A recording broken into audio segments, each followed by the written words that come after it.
Okay, no sweat. All right, okay, read it again and just give me your question one more time. This is the book of Hebrews 11 and 5. Mm-hmm. By faith, Enoch was translated that he should not see death. Right. And was not found, because God had translated him. For before his translation, he had this testimony that he pleased God. And this is Hebrews 11 and 4? 5. 11 and 5, right? No sweat. And the question was if there's a difference between being translated and death. Everything is context. Yeah, look at the context of the translation and also the context of the death, right? So it's the context of it is what is important. All right. A good chapter 2. That's exactly what we're going to go into today. Now, so far, what you getting that it means?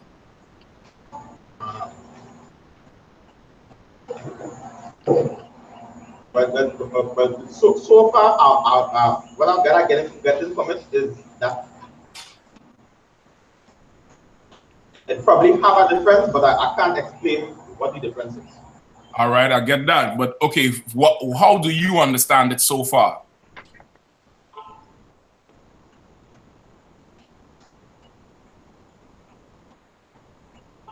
Give me that part. How do you understand what is this? What does it sound like it's saying to you? That Enoch went through some type of change. Okay.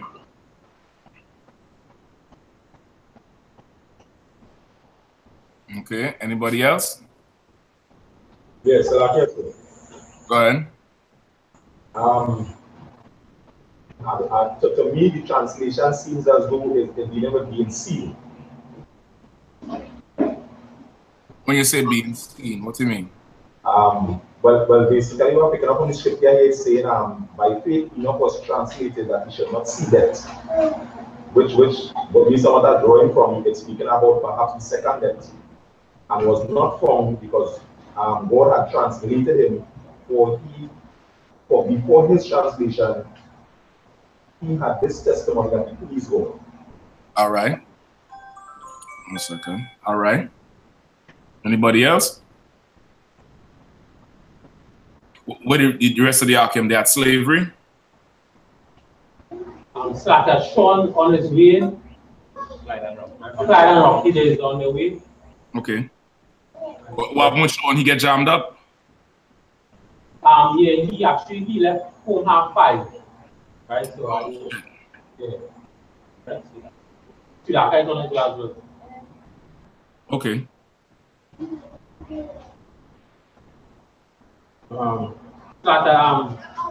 By faith, Enoch was translated. Enoch is Cain's big son.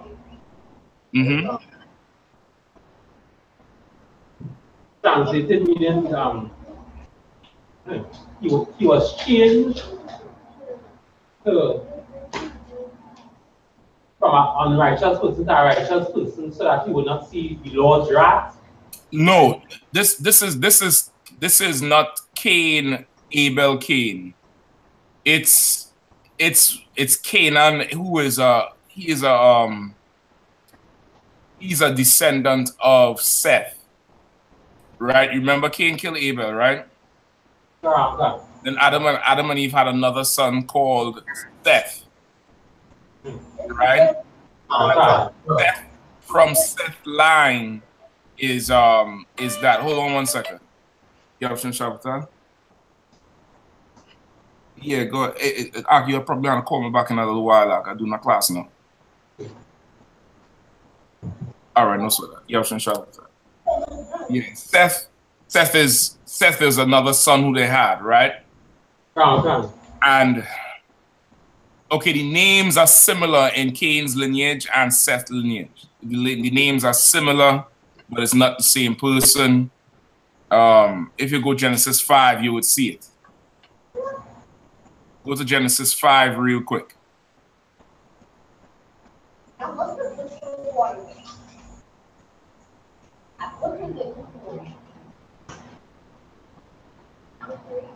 Okay. Genesis chapter 5, verse 1. Mm-hmm. This is the book of the generations of Adam in the days that God created man. In the likeness of God made he him. Now, male and female created he them and blessed them and called their name Adam. Mm-hmm. In the day when they were created. Right. And Adam lived 130 years and begat a son in his own likeness, after his image, and called his name Seth. Right? So you see, it said this is the book of the generations of Adam. Even though Adam had Cain, Cain is not counted in Adam's lineage. You understand? Once another, you know, this is more precepts for the Lord always chooses one. But the Lord is not a Lord of many, but He is a Lord of one. You get the point? Right? So keep going. So this is from Seth's lineage, right? Okay. Keep going. Genesis chapter 5 verse 4. In the days of Adam, after he had begotten Seth, were 800 years, and he begat sons and daughters. And all the days that Adam lived were 930 years, and he died. Go ahead. And Seth lived 105 years, and begat Enos. And Seth lived, after he begat Enos, 807 years, and begot sons and daughters. Right. And all the days of Seth were 912 years, and he died. Mm-hmm. And Enos lived 90 years, and begot Canaan. And Enos lived, after he begot Canaan, 815 years, and begot sons and daughters. All right, skip. So now you're seeing it is a lineage of Adam. Now skip down to 19. Verse 19. And Jared lived, after he begot Enoch, 800 years, and begot sons and daughters. Mm-hmm. And all the days of Jared were 962 years, and he died. And Enoch lived 65 years, and begot Methuselah. Mm-hmm. And Enoch walked with God after he begot Methuselah 300 years, and begot sons and daughters. And all the days of Enoch were 365 years. And Enoch walked with God, and he was not, for God took him. Right? So that's the Enoch we're talking about. Right? That's the Enoch we're talking about. So now go back to Hebrews 11.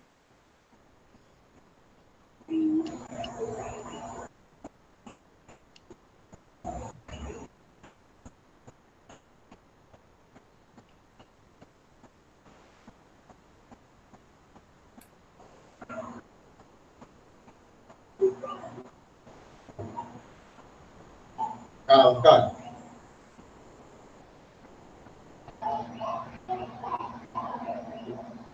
Can we read it, Pastor? Yeah, please. Hebrews 11:5. By faith, Enoch was translated that he should not see death, and was not found, because he translated him. For before his translation, he had this testimony that he pleased God. Right? So now, the Lord took Enoch. Enoch was he didn't face the death that others faced where they got old and died. Enoch was taken young. You get the point? So it's a little bit of what I forgot who was saying it, where they were saying the death was you know, like the plagues and stuff like that. You understand what I'm saying? Death in the Bible have two different contexts where you will not see death, meaning you're not, it's like you're not two contexts, but you're not going to, it's not the context how the Christians teach it where you won't see death, meaning you're going to live forever, right? It's more so talking about death as in the curses or the plagues or punishments or situations that bring about death. You get the point? Enoch didn't see death. He was translated. He was taken very young. He was taken by the Lord, right? So it's more that. I hope that answering it for you. There or the drop. Look like they might have dropped. Goodbye. You hearing? Testing one. Come. Okay, it might be them. See you. Drop. Salakia, sir. Go ahead. So Enoch here is I'm misunderstood. So Enoch here has been taken by the Lord and transformed. No, okay, it's like he didn't suffer death like how we would suffer death on the earth. Okay. Like the Lord took him. Like he was and then he was not. Meaning he was there 1 minute, he was gone the next minute. The Lord took Enoch. Right? The Lord was pleased with Enoch. The Lord took Enoch. I'm gonna give you a precept for this one. Give me in the Apocrypha. Wow, Wisdom of Solomon 8 or Ecclesiasticus 8.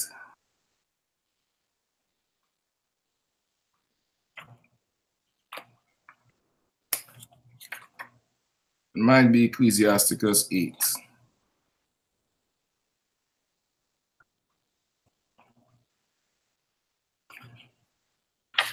Right, the Lord took him from the earth. Hold on, hold on, just had the paraphrase in my head. I think it's Wisdom of Solomon. We talk about the Lord taking them in their youth.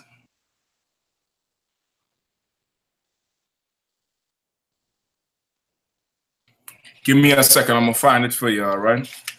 Come. Give me a second. Let me see if I can pull it here for you. It's either Wisdom of Solomon or Ecclesiasticus.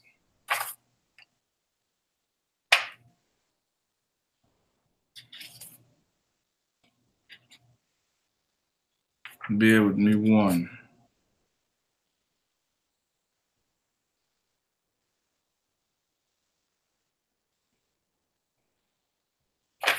We talk about taking them in their youth.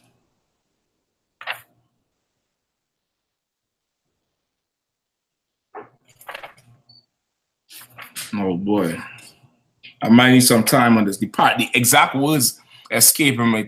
You say, well, is okay? It's similar to the righteous get taken young, but the wicked are left to live on the earth.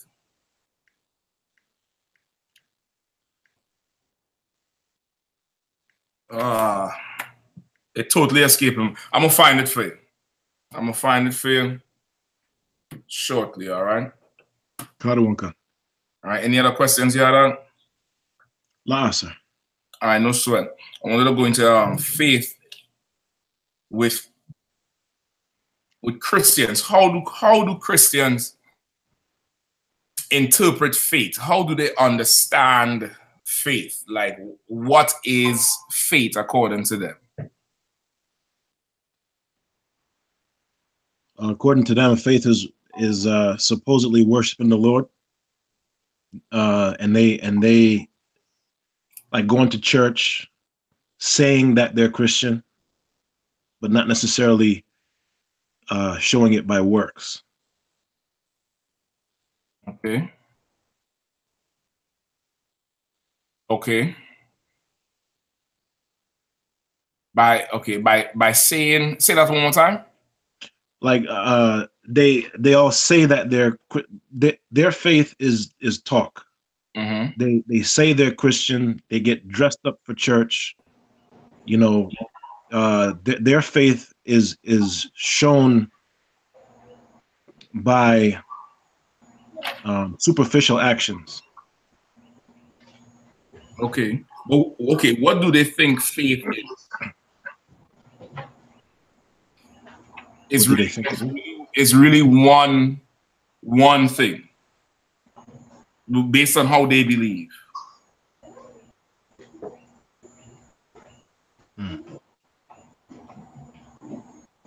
I don't know, sir. Anybody want to try? What do Christians think faith is?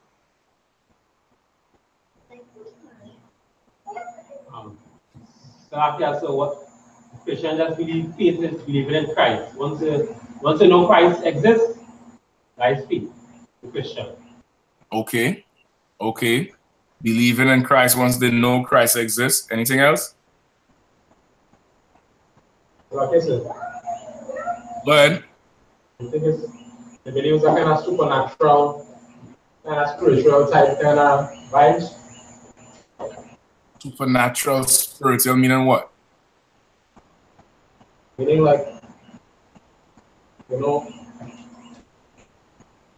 yeah, sometimes they say like, you know, if you have enough faith, you know, if your spirituality, the higher spirituality is the higher faith kind of aspect. Okay. You're on it, but there's a real simple word for it. All right. Clyde, I'm here. Yes, basically, the Christians and their faith is based on emotions. You want it. You want it.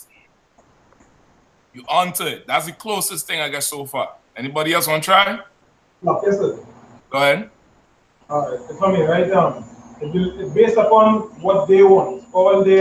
Anything that can benefit them, that is what they really believe. So the interpretation or everything like that is based upon what they can gain. As a Christian, if I may say, as that they based on a Christian faith. They believe in like, so for instance, if I want a car, or I want a bill pay off, I pray to the Lord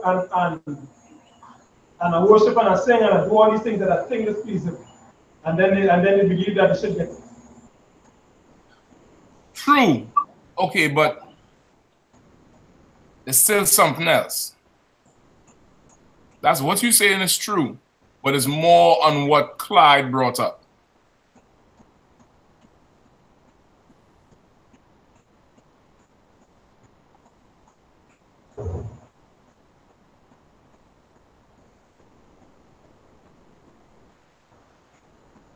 Anybody else? Right? Go ahead. Is it more kind of euphoric type of feeling? It's a feeling. Christians believe that faith is a feeling. That's how do Christians describe faith? When they tell you they have faith, what do they say? Salakia. Go ahead. They say they feel it deep in their soul. Feel it deep in their soul. That's what Salakia. I don't even want to say that shit. That should sound a little bit too, you know, like a woman's supposed to be saying that shit. They feel it. They feel it deep inside. Deep, it's a feeling. It's emotions. And the stronger the emotions, the more faith you have. That's what a Christian thinks. You see, when you get super emotional and you start to cry in church, and you, Jesus, and you start shaking like a broad. To them, that person has tremendous faith. You understand? A Christian, to the whole Christian church, is like, you have tremendous faith. And then those of you all who have been in church, you all know then now it turns into a competition of who has more faith. So then you have one person on the left side of the pew acting all the way out and getting on. Then the next person on the next side starts jumping and flipping. Then the person on the left side had to do a little more to show they're feeling more. And then the person on the right side just pulled the all-time winning card, the all-time Trump move, which is to do what? Like I said, Come on. Come on, Nigel. Well, listen, that's the second move, but there's a move that ends it all. like I said. Go ahead, Andrew. For long, sir. Fall out. That person on the left side is like, and the person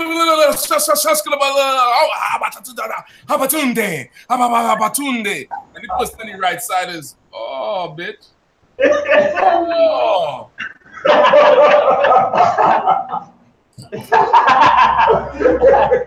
And that's that. That's feedback. Yeah. Of course, the church for this week, Sister Susan win the faith contest because she fell out.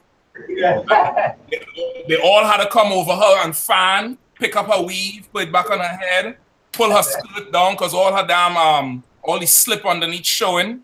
And to a Christian, that's faith. And emotional fit, feelings. Feelings is faith for a Christian when that's not what faith is, right? Gabar, whole wisdom of Solomon 4 and 6 through 10. That's the precept I was just looking for. 6 through 11. Right? That's the precept I was just looking for. Wisdom of Solomon. All right? Want me to read it now? We could read it now and then we'll come back to it after as well. This is something again to show for Enoch. Right? Go ahead. Wisdom of Solomon, chapter 4, verse 6. Oh, got it? Start at 7. Verse 7. But though the righteous be prevented with death, yet shall he be in rest. So hold on, I think I started too high. No, keep going. For verse 8, for honorable age is not that which standeth in length of time, nor that is measured by number of years. Right, so it's honorable age and wisdom is not something that's measured in time or a person's, carnal age or years. You get the point? Keep going. Verse 9, but wisdom is the gray hair unto men. Right, wisdom is the gray hairs of a man. Right, sometimes you have an old fool or a young genius. You get the point? But in the world, they associate age. It's supposed to be like that. If the world was right, it's supposed to be that the older generation is wiser because they've been around longer. They would have seen more. They would have experienced more. They could tell you what to do in this situation. But because of Christianity, the older generation, not everybody, I'm not word it like that, but because of it, it's twisted around. You get the point? And now you as young men and women have to now stand up for what's righteous and have to come up against the older generation. You get the point? Keep going. And an unspotted life is old age. Right? An unspotted life is old age, meaning you obeying the Lord, that's wisdom. That's somebody who is experienced. That's somebody who you could call senior. And when I say senior, meaning this is somebody you would give respect to as somebody who is senior. You understand what I'm saying? It's like that. And in the truth, you would find it like that. You would come in here and have to say Canada one can to a brother who's 17. You get the point? But coming in here, you know it's spiritual more than carnal. If you're carnal, you're going to look at him as a boy. If you're spiritual, you would know this man has been around longer than you, and you should follow his command. You should follow his, lead. You get the point? It's that. Keep going. Verse 10. He pleased the powers and was beloved of him.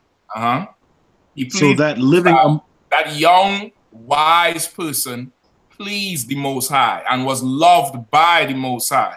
All right. This is a good when you read through this chapter, it's a good explanation on how important it is to raise your children right. And when I say raise them right, meaning teaching them the truth of the Bible. You understand? Teaching them the law, statutes, and commandments. It's very important. The scripture says it's better to have no children and virtue. You get the point? It's better to have your reputation intact and have 0 kids than to have kids and they run amok. You understand? Keep going. Go ahead. Go, when you finish. Okay, no sweat. Keep reading on. So that living among sinners, he was translated. Yea, speedily was he taken away, lest that wickedness should alter his understanding, or deceit beguile his soul. Right, so this is a good precept for the same thing with Enoch. You see what I say? Everybody else lived out 900, 1,000 years. Enoch lived 300 and something years. You understand? He pleased the Lord and he was taken away speedily. Right, before before there was a chance for him to be tempted in evil. All right, go ahead. Verse 12. For the bewitching of naughtiness doth obscure things that are honest. Right, Christianity obscures things that are honest and righteous and whole. Christianity destroys righteous things. You get the point? It totally destroys, the righteous, good things that is made for blacks, Hispanics, and Native Indians. It totally destroys it. Right? Go ahead. That is the bewitching of naughtiness. It's witchcraft. Go ahead. And the wandering of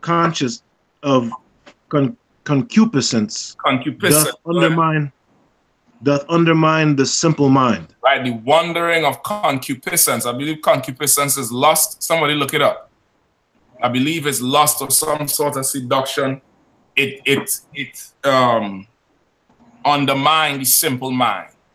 Right. Once again, Christianity is about emotions and feelings. Right. Look up concupiscence real quick, and we move ahead with the faith.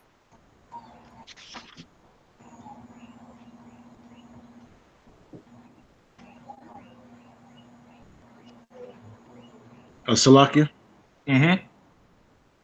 Concupiscence, a word meaning intense longing or yearning for what the powers would not have us to have or be. You understand? Intense longing or yearning for something that's unlawful. You understand? Which is, again, lust. And, of course, the lust I'm talking about is the lust for unlawful shit. You get the point? The lust for something that's unlawful, something that's harmful to you. That wandering concupiscence, it will undermine somebody who is a Christian. You understand? Somebody who is a Christian, that lust, it will undermine them. It would seduce them. It would trick them. It would make them stumble and fall. You understand? Go ahead. Keep reading. Verse 13. He, being made perfect in a short time, fulfilled a long time. You understand? That's what happened with Enoch. He, being made perfect in a short time, fulfilled a long time. Right? He lived his life a certain ways as if he lived 900 and something years. You get the point? Because he followed the Lord so much. And in these commandments is life and wisdom. You're going to know how to live. The scriptures say these laws, statutes, and commandments are a lamp unto my feet. That's what David wrote in the Psalms. So now that wisdom is giving you life. It's giving you a whole wealth of experience that somebody else would take, live until 70 to figure out. You understand? You benefit from it at a young age. You get the point? Keep reading. For his soul, verse 14. For his soul pleased the Most High. Therefore hasted he to take him away from among the wicked. Right, so that's a good precept for Enoch, because of course Enoch pleased the Lord. When you read Genesis 5, it said he walked with him and the Lord was pleased with him, and that's he took him. He took him because of it. He was translated. He moved from this plane, from this dimension to the fourth dimension. The Lord took him. You get the point? Versus him living long and falling into sin and then dying. You understand what I'm saying? Right? So now, that's why it was counted. He's mentioned. Read Hebrews 11 and 5 one more time.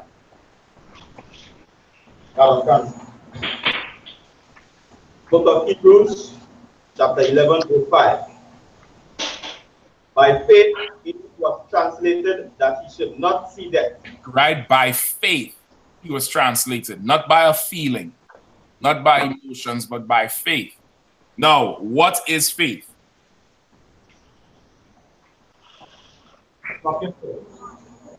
Who I have? John? Go ahead, Art. So faith is the substance of things hoped for, the evidence of things not seen, sir. What does that mean? All right. Yeah, the Christianity put out the room. All right. No, that was a good answer. I can't argue the answer. I just want you to tell me what it means. I don't know what it means. Faith is the substance of things hoped for, the evidence of what? Of a crime?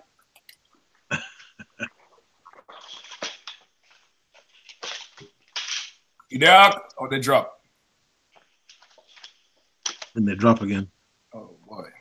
I don't know. Enough time there with our internet, but. Hey, Yabashim Shabakata, what's going on in Hebrew? Tawab, sir, Tawab.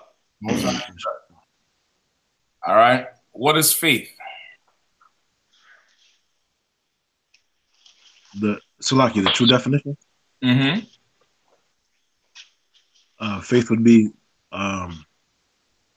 the following the laws, statutes, and commandments.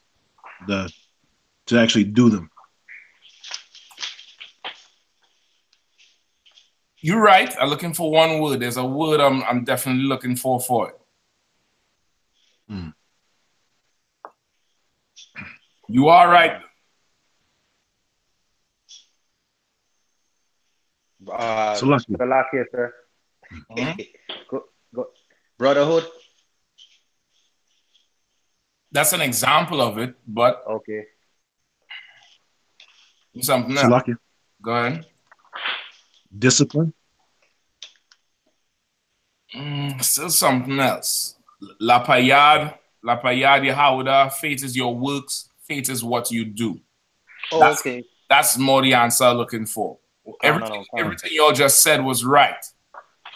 Right? Everything y'all just said was right. But just to make it concise, faith is work. Faith is your work. It's action. It's, like how people say actions speak louder than words. Right? You can't just talk and say you have faith. You are going to have to show your faith. Right? Give me, hold on.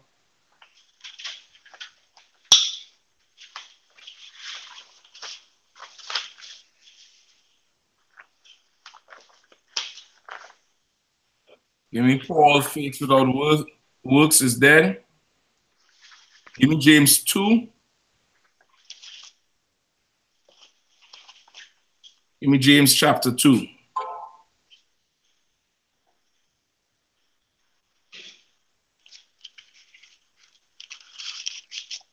All right, you got it. Go ahead.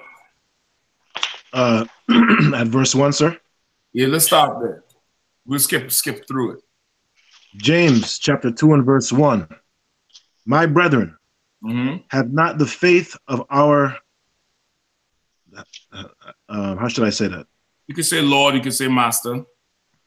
Our Master, Yahawashi Hamashiach, the Lord of glory, with respect of persons.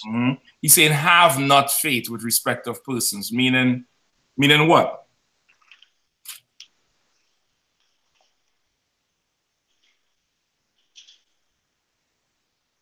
Have like no partiality towards. Partiality in terms of what? Like don't fake on doing it. Like just go hard or go home. Okay, with respect to persons, how would it apply if it's saying respect to persons?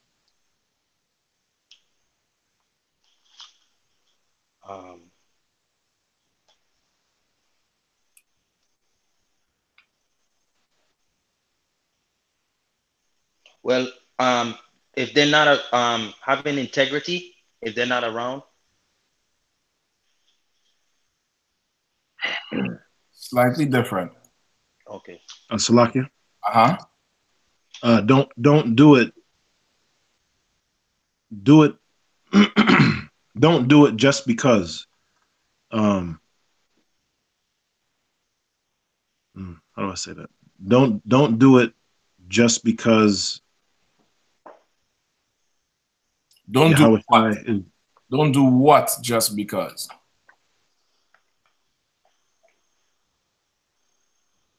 Don't do the works. It says, have not the faith of our Lord Yahawashi Hamashiach, Lord of glory, with respect of persons. So don't do it just because. Don't don't do the works just because Yahawashi is Yahawashi. No. What is the fate of? Okay. So it's saying don't. What it's saying is don't. The fate of Yahawashi is keeping the law, statutes, and commandments of the Lord. Don't keep the laws according to who it concerns. Meaning, I could steal from Gabar, but I won't steal from young man. You get the point? Because of who he is. You understand what I'm saying? Don't have it with respect to persons. Don't the Lord's laws, it doesn't work the way America's laws work, where if you're rich, you could do whatever you want. And if you're poor, whatever they want could be done to you. You understand? That's how the laws of America works. The laws of the Bible does not work like that. The laws of the Bible is if you do this, this happens. If you do that, that happens. You get the point? All right. Now skip to keep reading. Verse 2. For if there come unto your assembly a man with a gold ring, in goodly apparel, and there come in also a poor man in vile raiment. Right? If no, that's how we know it's talking about the church. If they come into you, a man with goodly apparel, so-called nice clothes, so-called nice threads, with gold on and rings on, and you could tell he is wealthy. Right? Go ahead. And ye have respect to him that weareth the gay clothing. And you have respect to him that weareth what? The gay clothing. You have respect to him that weareth the gay clothing. The gay clothing, which is what that Christian church is full of. The gay clothing.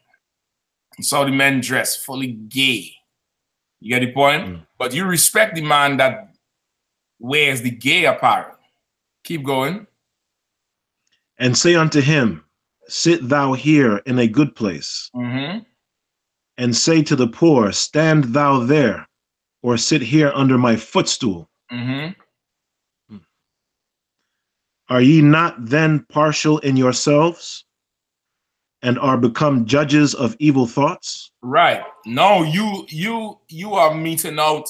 Your brotherhood is depending on who it is. Your brotherhood is depending on this person based on him being rich, and another man based on him being poor. You get the point? Another one come. Right? And go ahead. Verse 4. Verse 5. Hearken, my beloved brethren, hath not the powers chosen the poor of this world rich in faith? Right? Who are the poor of this world rich in faith? Who is that talking about? The Israelites, sir. In one context, it's talking about Israelites.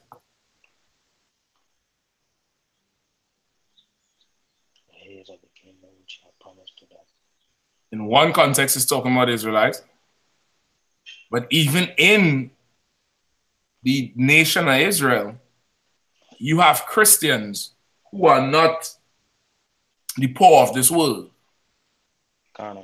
You have Christians who are not rich in faith. Get the point? And you have those who are the poor of this world, who are rich in faith, who do not wear the gay apparel. The Lord chose them. You understand? Over the Christian. The Lord chose them over the Christian because they are rich in faith. They are rich in, what is faith? Works. Work. You get the point? They are rich in work. Look at what they're doing. Look at what they're doing with nothing. Look at what they're doing with zero money, with zero favor, because Christians are highly favored. And that's the mantra. Hey, how you doing today? Well, I'm blessed and highly favored. Fuck out of here. Slack. Yeah. Yeah. How you doing today, Sister Bridget? I'm blessed and highly favored. For what? Cancer? Diabetes? You're highly favored for what? For glaucoma? Hypertension? High blood pressure? What are you blessed and highly favored for? You get the point? That's them. And Christians in this world are highly favored and loved by everyone. But the poor of this world, rich in works, are not loved by everyone. But we are loved by the Lord. You understand? The Lord loves our people. The Lord loves those of us who do the work of the Lord, who are rich in faith. You get the point? Doing the work, why? Why are we doing what we do?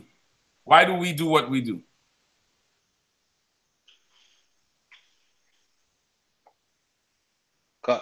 Salakia. Go ahead. Because that's what the Father wants us to do as his children. A little different.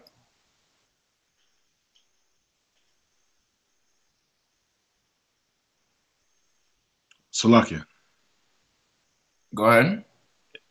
I was going to say something similar to what the brother said. It's not because we're told to do it? No. Oh.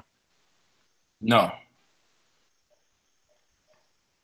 Not in that way. Not in the way you're describing it as. Not in that way. Told to do it, yeah, but it's different. It's different. Okay. Christians are also told to do it too. They have the same Bible, right? Why don't they do it? Because they don't follow the laws, commandments, and statutes, sir. Different. Chris Wiggins said, because we have been called by the Father unto Christ, all Israel been called. Mr. Lucky?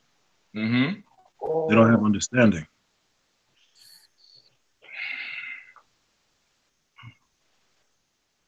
That's true. But why do we do it? There's some Israelites who do have understanding. Right? They do understand this Bible and they still don't do their works. Right? Why? Because they don't show in their deeds, sir. Like, like. Okay. I see all your answers. It's in our hearts naturally. It's not in our hearts naturally. It's not in our hearts naturally. There's some cultural customs that's in our spirit. There's some cultural customs that's in our spirit, but it's not in our hearts naturally to follow the Lord. But there's a reason we do it.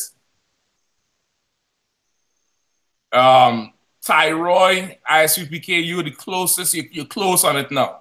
You say because we have faith, Christians don't follow the laws because they still want to sin. You're right, but why do Christians want to sin versus you and I who are following the Lord? Because they want to live a Salakia. Go ahead, Al.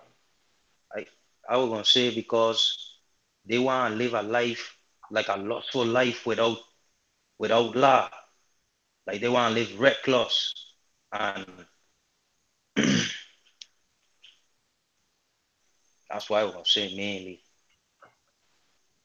Yeah, you're right. You're right, sister. Say bring forth the kingdom of Christ to rule. You onto it. You onto it. Tea time say Christians feel they are saved by grace.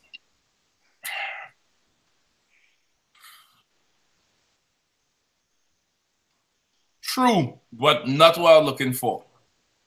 All right. Salaki. Go ahead. They still want they still want after their lusts.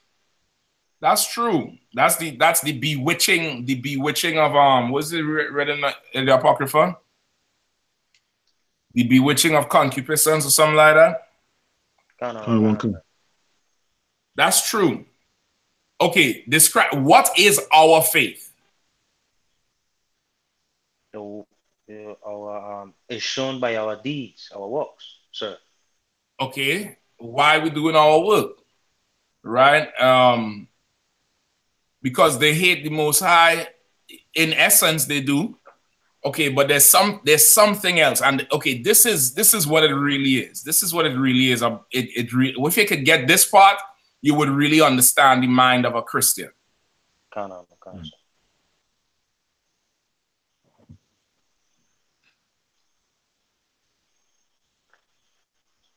Describe to me our faith.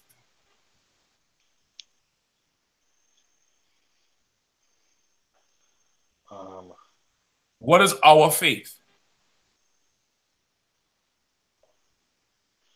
Following Yahweh Shai.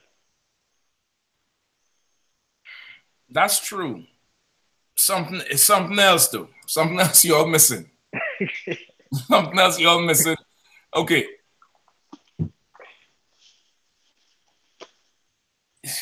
Because they do what feels good to them, that's true. Our faith is actions. All right. Why are you in class tonight? Why are you even here? Why you show up? Why you race home and you put on all black? Why you put on all black, Lewis?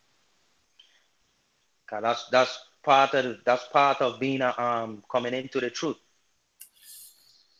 You're right. You give me a little more. Gabal, why you wearing all black? Because I want to learn. I want to follow protocol. Okay. Okay. That's true too. And let me see somebody else.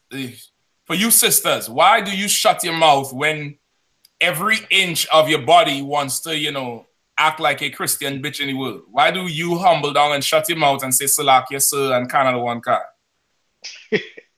Why do you do it?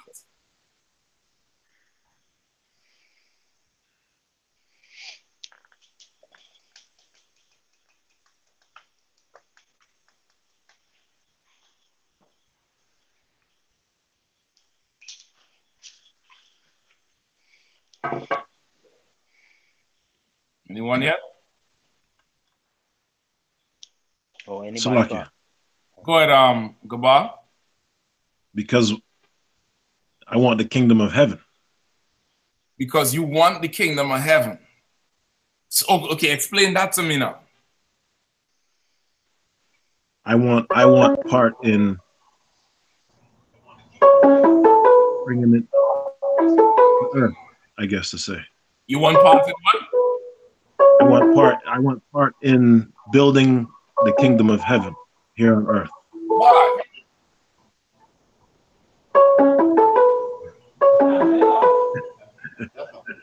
That's interesting. I don't know. It's a hard question. Yeah. But shit, goddamn, y'all doing this? You don't know why you're doing it.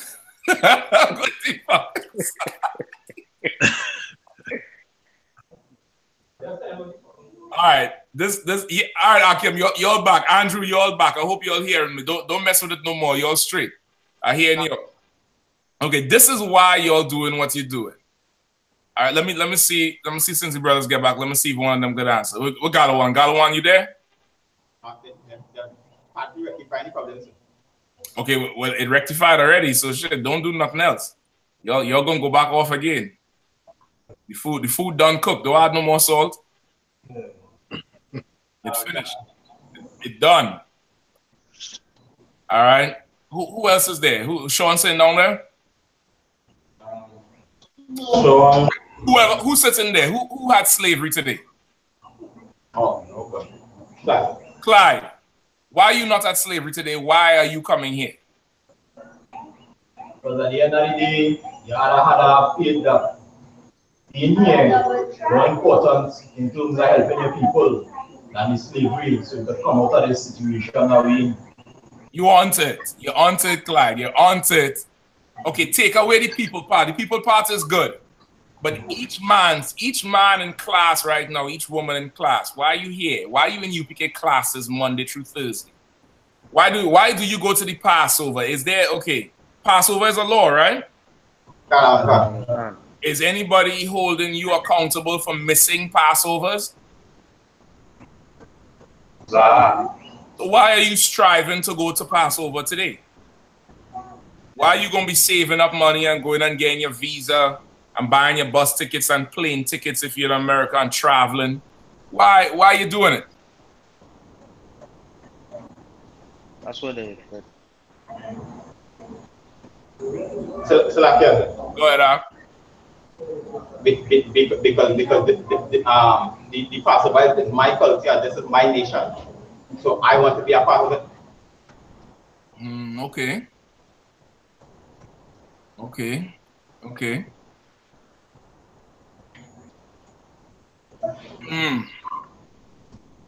Okay, this let me give it to you, all right, just for time's sake. Let me make one last look.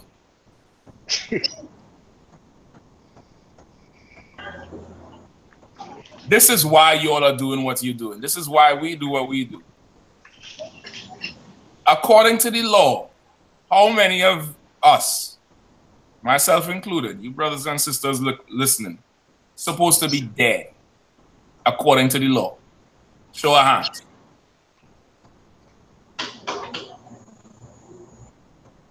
What is the reason for your faith today? What is the reason for you obeying laws today? What is the reason for you going to the Passover? What is the reason for everything that you're doing right now? Lewis? Yahweh died for all our sins. And?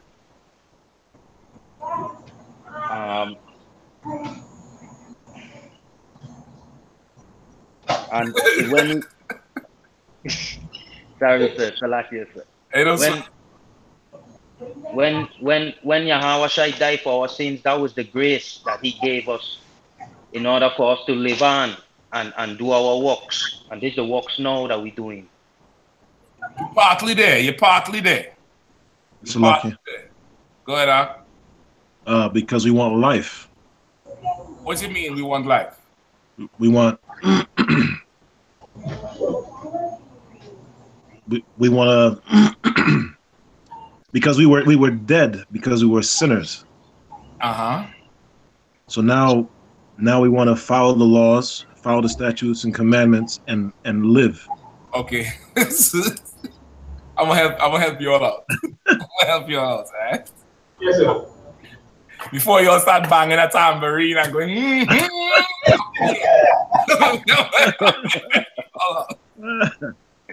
I think that's what Gallo and them went for. They went to get the organ and the tambourine.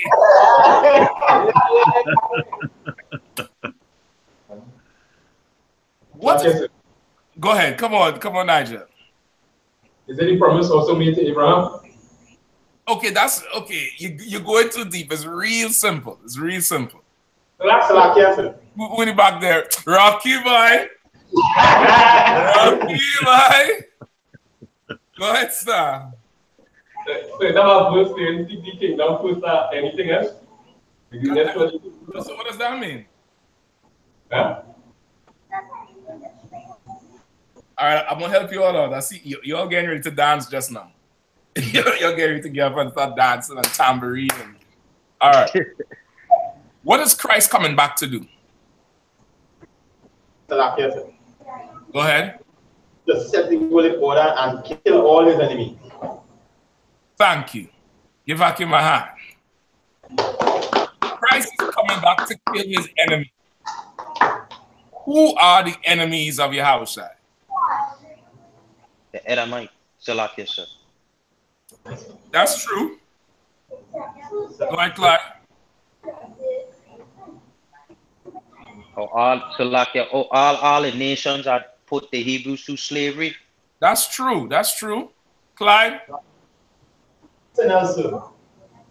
Sinners. When Christ come back, is there a chance he could cut your head off? God, yeah. Can't, sir. You sound like you ain't sure. You sound like, wait, hold up, wait. Me? I ain't gonna die. Y'all didn't know that, right? Y'all thought y'all just come in here and, put on a shield and, you know what I mean? Come and sit up in class and y'all good, right?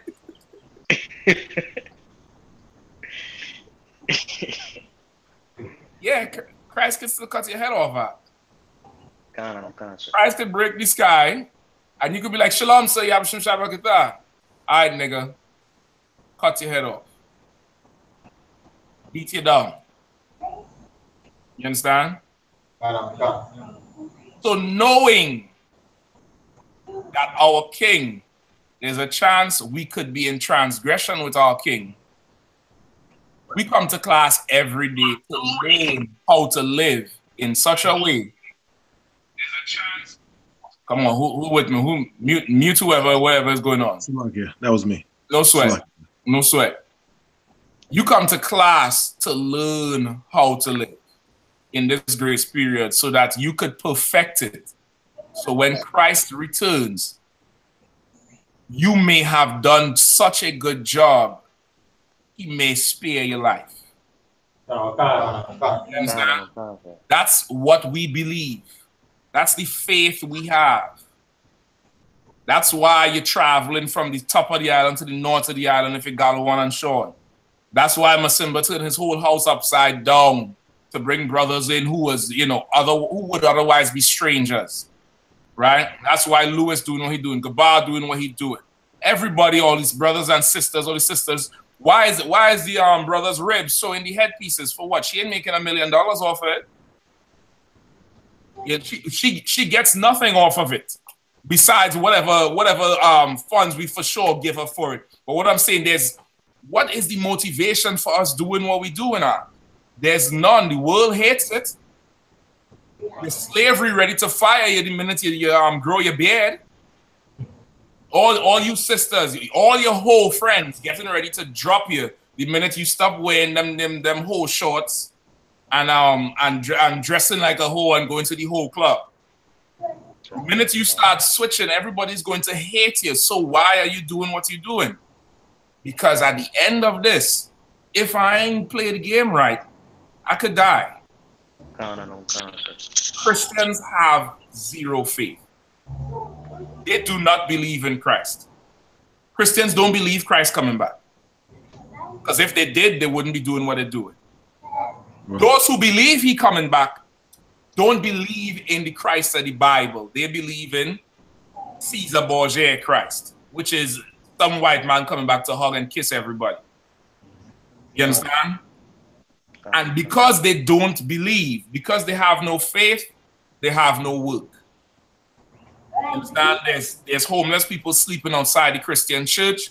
Rather than turn the church into a shelter, they will not do that, because in their eyes, Christ is going to come back and have respect for the person wearing the gay clothing.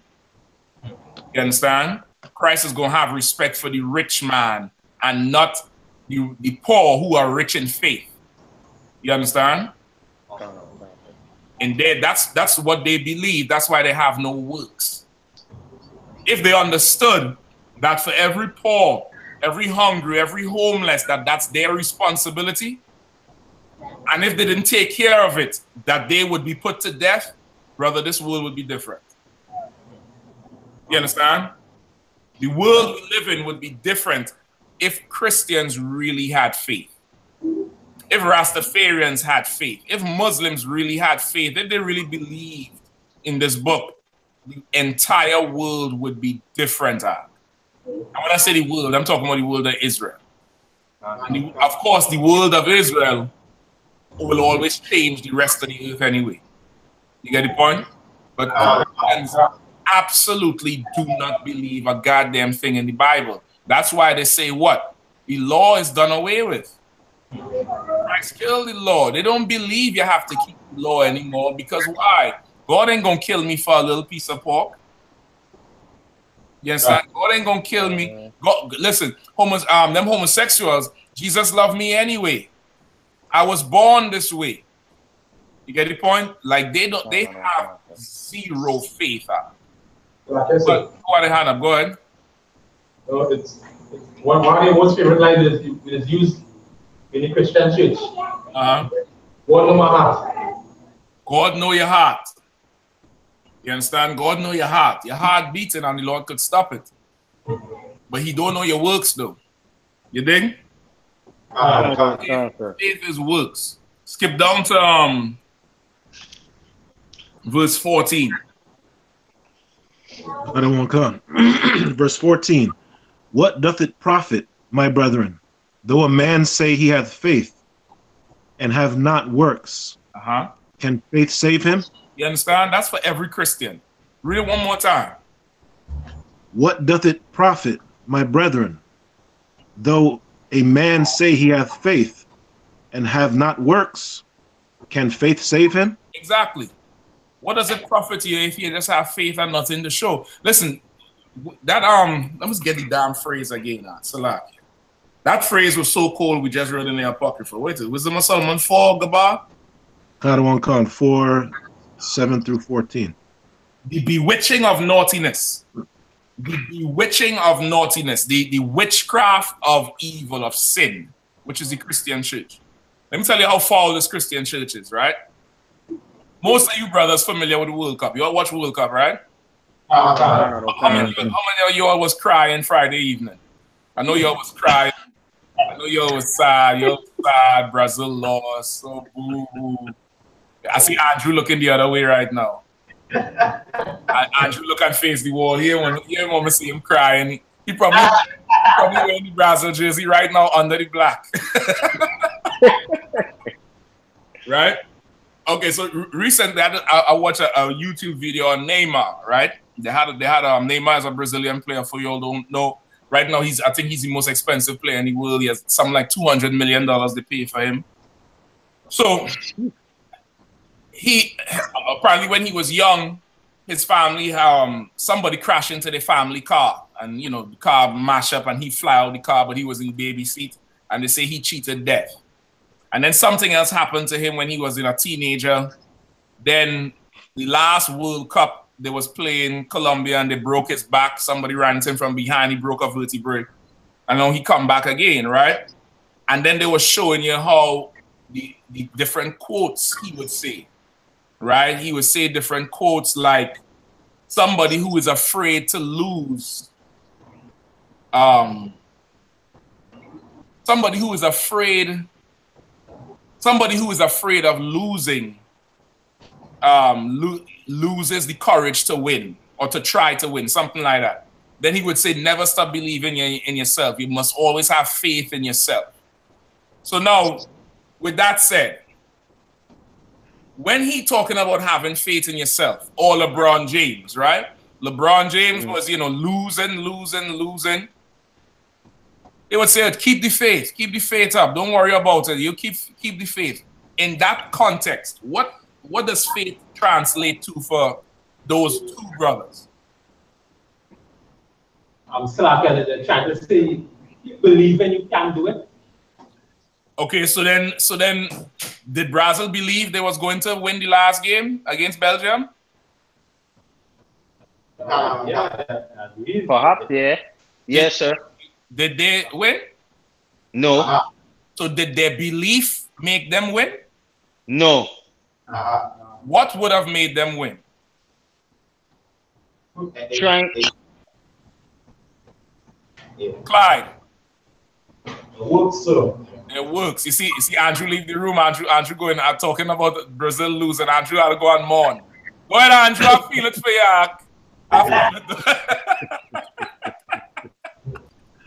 Andrew said, I'll catch you next class. You'll talk about Brazil. Right? They work. That's what you hear athletes say when they lose a game. We just have to do something harder. Do they say we have to believe harder? No. Do they say we have to have faith more harder? Train, sir. They say we have to do what? Train. One word. We just said it. Work. I'm putting more work. You have to work harder. You understand? Work makes a difference. Not your belief, not your feeling, not how much you in love with winning a game, not how much you that's the difference between a fan and a player. See how fans paint the face up and dye their hair the same color as the team and get there early, 6 o'clock in the morning for a game that starts in 5 in the evening. They really believe, they love this thing. And then at the end of the game, when they lose, they torn up. They can't believe it. They tearing up the shirts. Some of y'all was burning them World Cup jerseys down there. Y'all was burning Brazil jersey, burning Argentina jersey. Because y'all was in love. Y'all was fully feeling. It was a feeling. But a man who is in it, playing, he understands, I didn't win because I didn't work hard enough. I must work harder. If I have faith in myself, I lost today, what am I doing tomorrow morning? Training, working hard. Back to work.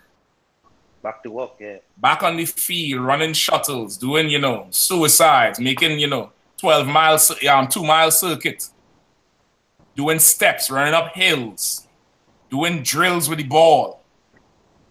Now it's back to work. What does a fan go home and do? Sleep. Yes, sir. Well, they don't sleep right away. What does a fan go home and do?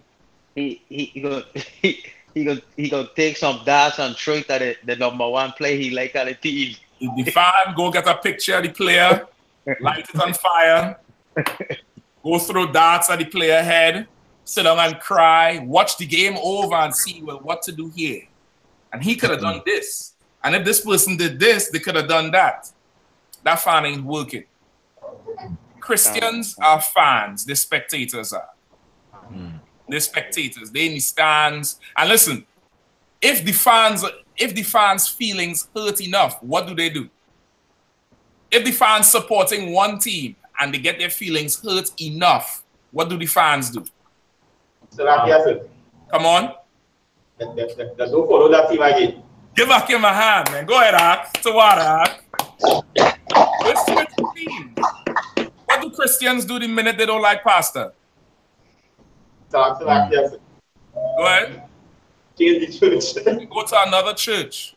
The minute they get offended about something, I'm going to find a new church. I didn't like that church anyway. The light was too dark. You know what I mean? Something. Because they don't really have no faith in nothing. You get the point? Christians are fans. They don't believe work produces anything. They believe in magic. Pray. Pray and God gonna help. Just pray about it.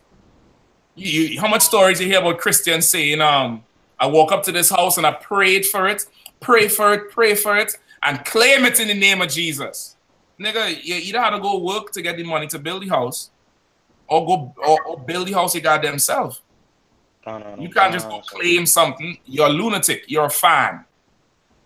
You're a fan. You in the stands, you're in the bleachers, and you think if you sit in this exact seat and cross your legs this way, and wear that one vest you had from high school that you never wash, miraculously, the team you support will win because you ain't wash your vest for 10 years. That's how a Christian thinks. You get the point? They have no faith. They don't understand faith. Side note, that's the root of Christian Israelites. They get offended and they move to something else, as if being offended means Christ ain't black no more. Or being offended means God's people ain't the Jews no more. The truth is the truth. It will always be there. It will always be the same. Whatever issue has to happen, what do we do to fix it? What would? If there's an offense, what do we do? Who in the back there? Sean, sir. Go ahead. Sir, we work it out, sir. Work it out. You understand? Work is at the root of whatever your faith is. You understand? Read the scripture one more time. The Wisdom of Solomon? No, Hebrews, where was that? Hebrews 2:14. So like I thought we were in James, sir. No, James. Oh, James. 2:14. Yeah. Kanawankan. Salakia. James 2:14. What doth it profit, my brethren, though a man say he hath faith and have not works? Can faith save him? Right. What does it profit you to say you have faith and no works? Can faith save you? Can faith save you? You look at some of these athletes and hear the money they're making. How much LeBron James' contract is? Who knows? About 200 and Salakia about close to 200, like this football player you had mentioned earlier. Okay, no, the figure I gave you is how much they paid for him. That's how much he's worth to that. Oh, okay. Oh, he have a 4-year contract. Sir. I'm talking about LeBron contract. What they give him? They give LeBron $54 million contract over 4 years or something like that. 4 or 5 years out. 4 years. And you look at that and be like, God damn, this nigga making money. He worked for that shit. That's true. Damn right. He was, 11, 12 and staying up late and on the court and shooting and dribbling and doing the same move over and over. Dribbling to the cone and then, fainting and pulling up and shooting. Over and over and over and over. Over and over. Working hard, working in the rain, working when it's hot, working when it's time to sleep. Doing the work for it. You get the point? Working towards that. His faith is that if I bounce this ball hard enough, one day I'll make it to the NBA.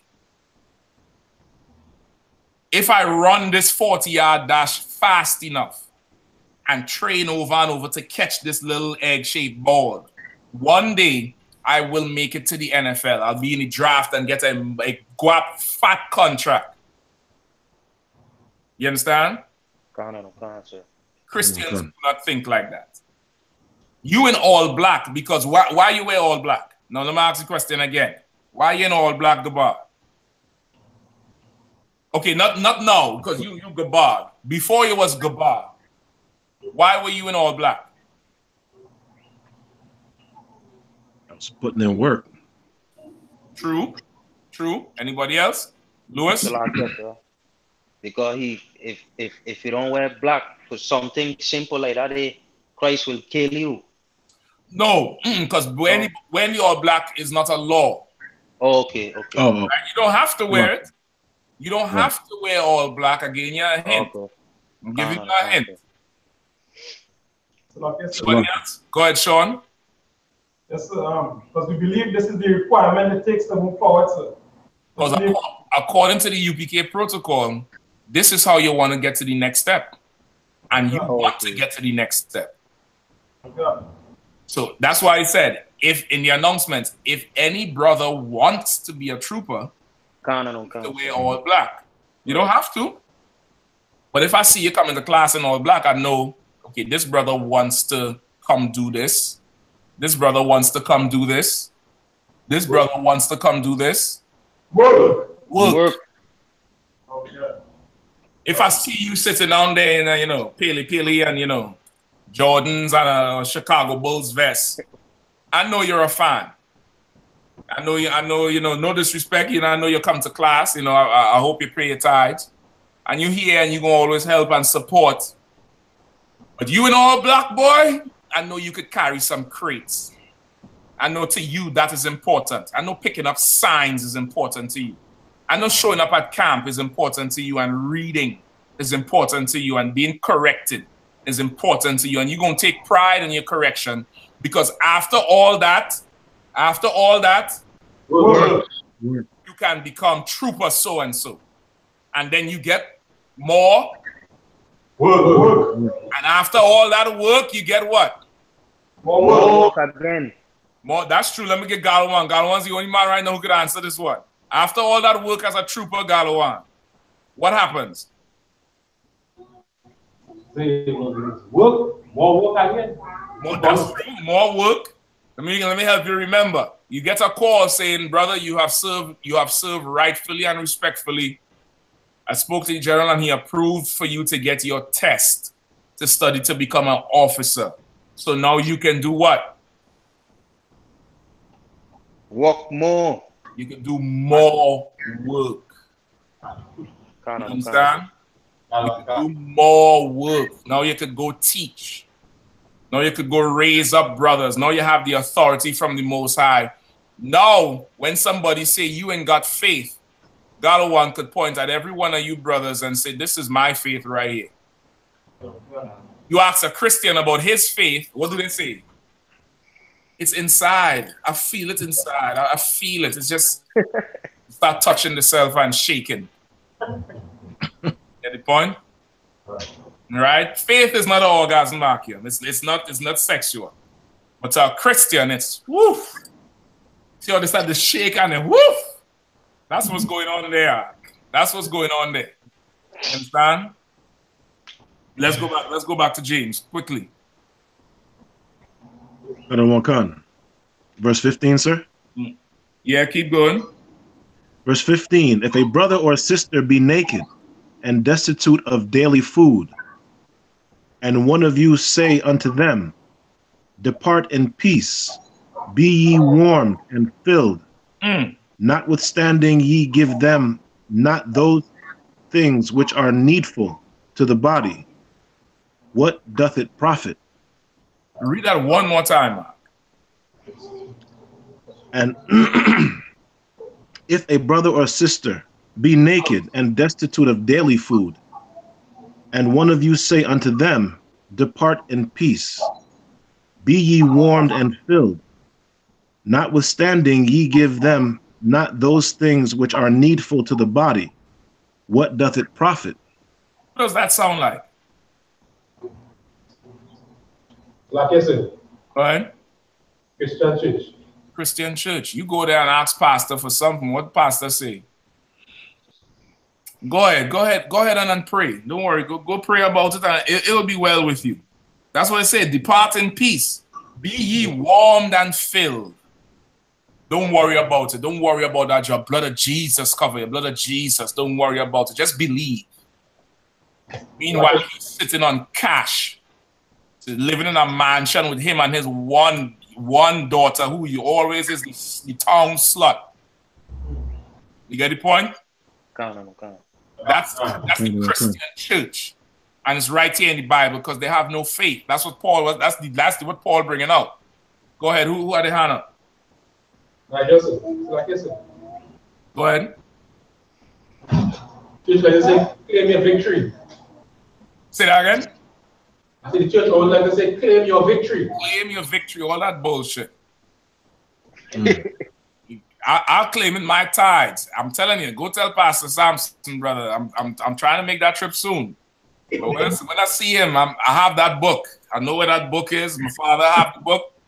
That book have every time I got paid, the check amount, and how much I gave him for tithes. I want it all back. I'm claiming that shit though. I don't care if I take him to court. If I had to call the police, that nigga have to write me a goddamn check. I want it all back. Unless I get orders from men over me to say, don't sweat it, let him go. But besides that, I want that money back. Because he ain't did nothing with it. Nothing. Get the point? Right. Keep reading, verse 17. Verse 17. Even so, faith, if it hath not works, is dead, being alone. Faith alone, feeling something alone, without works, is dead. You understand? It's dead. How many? The weather a little warm now, right? Them sisters busting out them sundresses, right? All that yellow, all that brown skin and that yellow. I talk like them Hispanics. That jello. Everywhere I look is that jello seeing across in the street.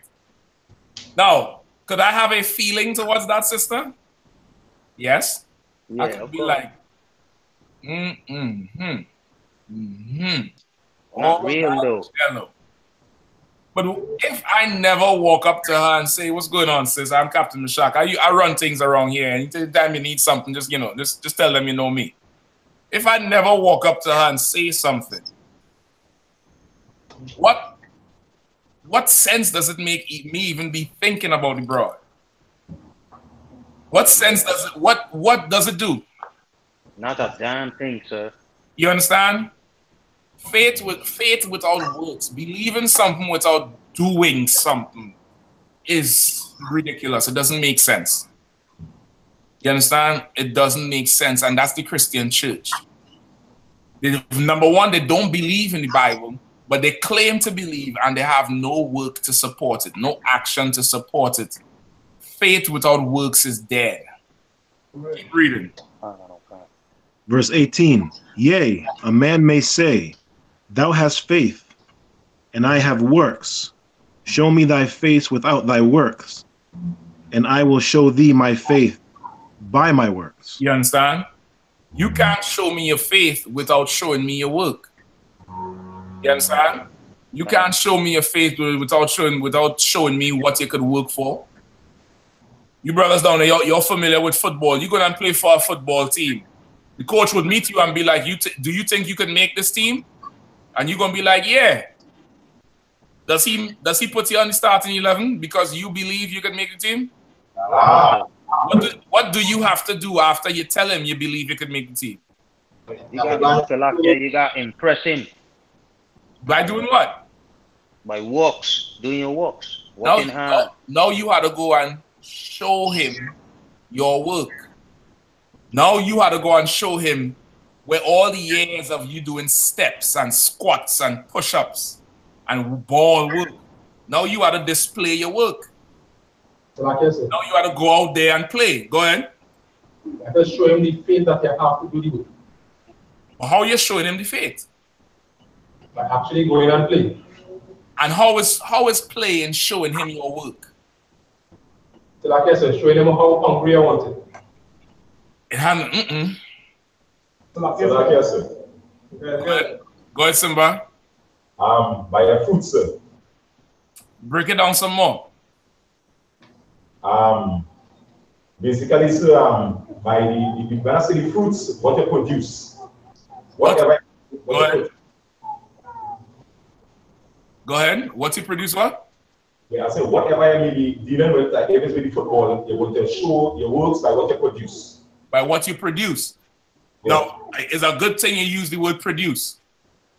You can't produce nothing if you ain't put nothing in.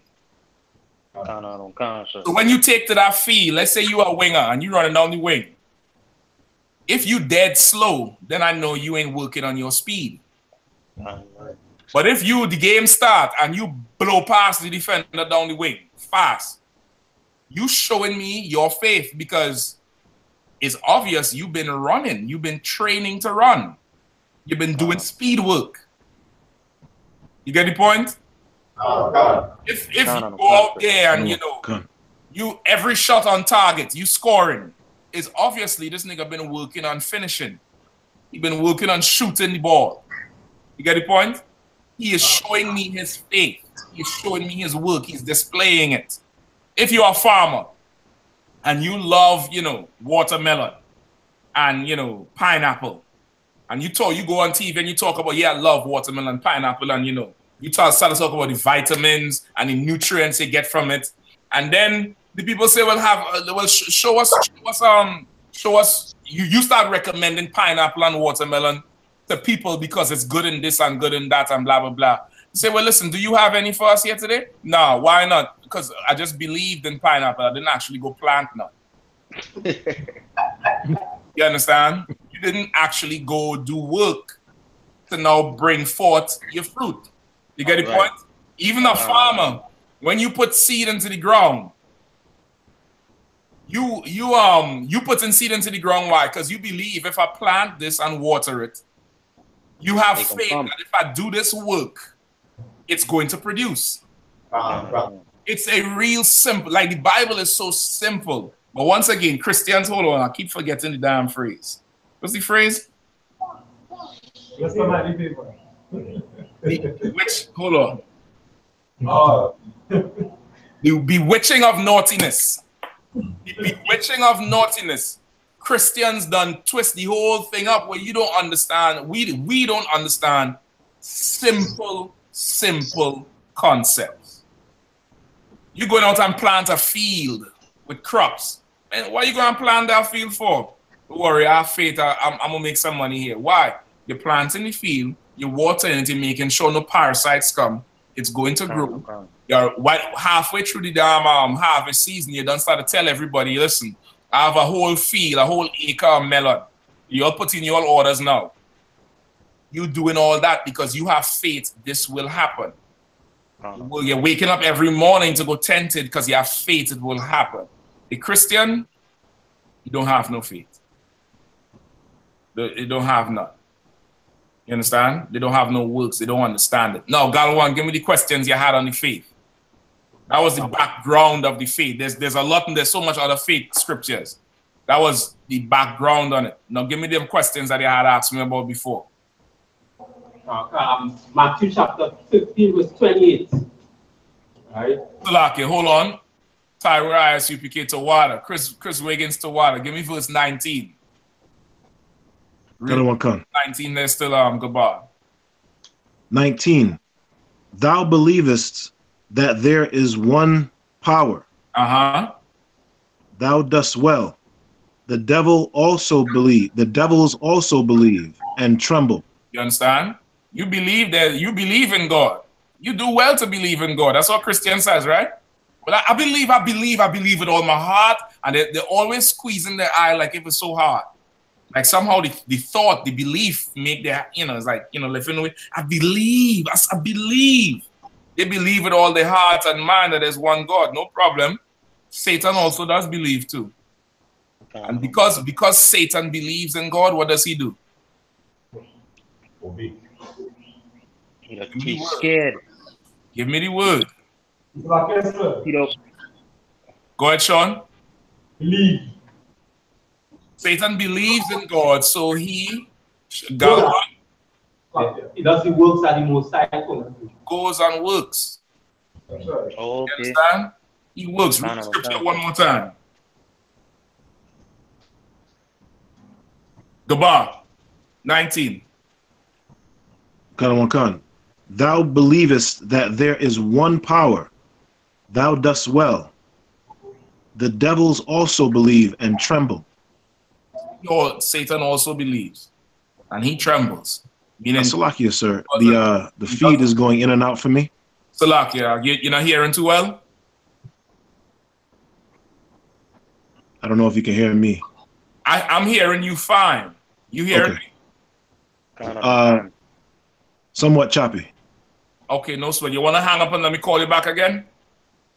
Sir. All right, let me get you out of here and I'm going to call you right back, all right? The water. Right? So that's, you know, a good cut for them as well. Now, Galawan, give me your questions real quick. This is Matthew chapter 15, verse 28. Uh-huh. Right?